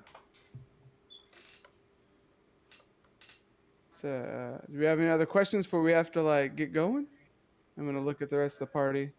Do the dragons have minions or just themselves? Is there No. anybody we should be looking out that they're looking for? They have scouts. Every single dragon on this planet has existed for 100 times longer than you've been in existence. The only way they could do that is with followers. The only way they could do that is with worshippers. They have magics of their own. Some of them are as large as armies. I would say work in secret as best you can. Listen to rumors. Listen to the sailors of this world. They will bring to you tales from far-off lands and give you more clues. But keep your story to yourself as much as possible. Use bribery, but don't use thievery. If you tangle with the Thieves Guild, you're going to be having more trouble than it's worth. Make friends, not enemies, as often as you can. There's a lot out there. I have at least 3 ideas of where you can go next, but this first one is the closest, and possibly the easiest, because it's so close to a large city center. If there is a dragon man, it hasn't bothered me in many centuries. Why? Go ahead. I was going to ask, why don't you tell us about the other locations as well? And then I'd like to roll a diplomacy, gather information check. I am going to narratively say that that within this space, you know that Cade has the supreme tactical advantage, and that he could that the just the you can feel just the residual effects of the spells which hold this place. If he wishes to hold something from you, it will be withheld, and there will not be much opportunity for you to convince him otherwise. All right, I fair will enough. tell you this. Your question is just, but frankly, I don't trust you. You've given me no reason to trust you other than that you're capable of holding the shield and not dying.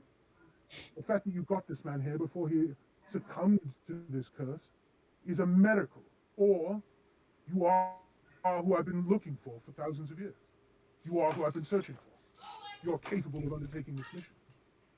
And that you've agreed to it by oath makes me strongly believe that the next stage of this journey will give us more trust. You bring me what I've asked for, and I will give you more trust, and I will give you more information. The guys will get you what you're asking for. I'm gonna kind of lean down and be like, when we got here, you mentioned you got money. If you had something I was interested in, I would have offered it to you by now. You chose items in place of that. I'm not looking for trinkets. I've been searching this world for certain things that will help not only your mission, but mine. You bring those to me, you'll be wealthier than you could possibly imagine. And if you haven't put it together already, dragons, hoarding dragons, contain in their hoards more wealth than you can imagine. Each hoard that you successfully conquer will bring you that which you have asked me for. Life is not easy. I'm not just going to hand you the keys. You have to bring me something before I believe in you. That's a fair point. So I have no more questions, and I'm ready to get the hell on the road. As soon as you leave my doors, I will be gone. Find me again in 7 moons when you are ready to continue with this quest. You got dawn on the 5th day. You guys ready to go? Wait, do you know what item we're supposed to be looking for? I believe it's a helmet. It's called the Helm of the Four Winds. I And got I it. believe it's in the ruins south of us. Got it. Helmet, 4 winds. I was like, hella makes sense. Thank you. And I'm gonna start heading for the door. We'll be in touch in 7 days or 7 moons. Okay, and I does anyone else have any other questions for Cade or anything else to say to him? Or any other business while you're here? Can we rest here tonight?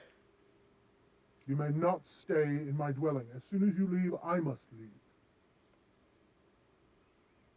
Can we leave in the morning? So You he's are a little. so- I'm just gonna kind of push his shoulder and be like, he's a little delirious from like almost dying and shit. I get bid up and you walk out. farewell, Festus. Good luck on your journeys. Farewell. And as Cade bids you all farewell and you exit his home, the door closes behind you and you hear that behind you. And it's all quiet. And you're back in the courthouse staring at the Blue Heron Apothecary in the hustle and bustle of Edgetown. It's 9:42. I think this is probably as good a time as any to wrap up the session. Yeah, that was really cool.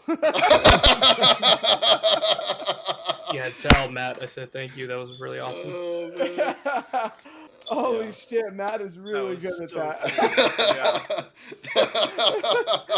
I couldn't stop laughing when he he was jumped in. he was very curious if anybody was going to be able to pick him out, which is why he Oh, went with yeah. the voice changer. So good on you, Soto, for correctly identifying the voice. As soon as I saw Tyler start freaking out, I was like, oh yeah.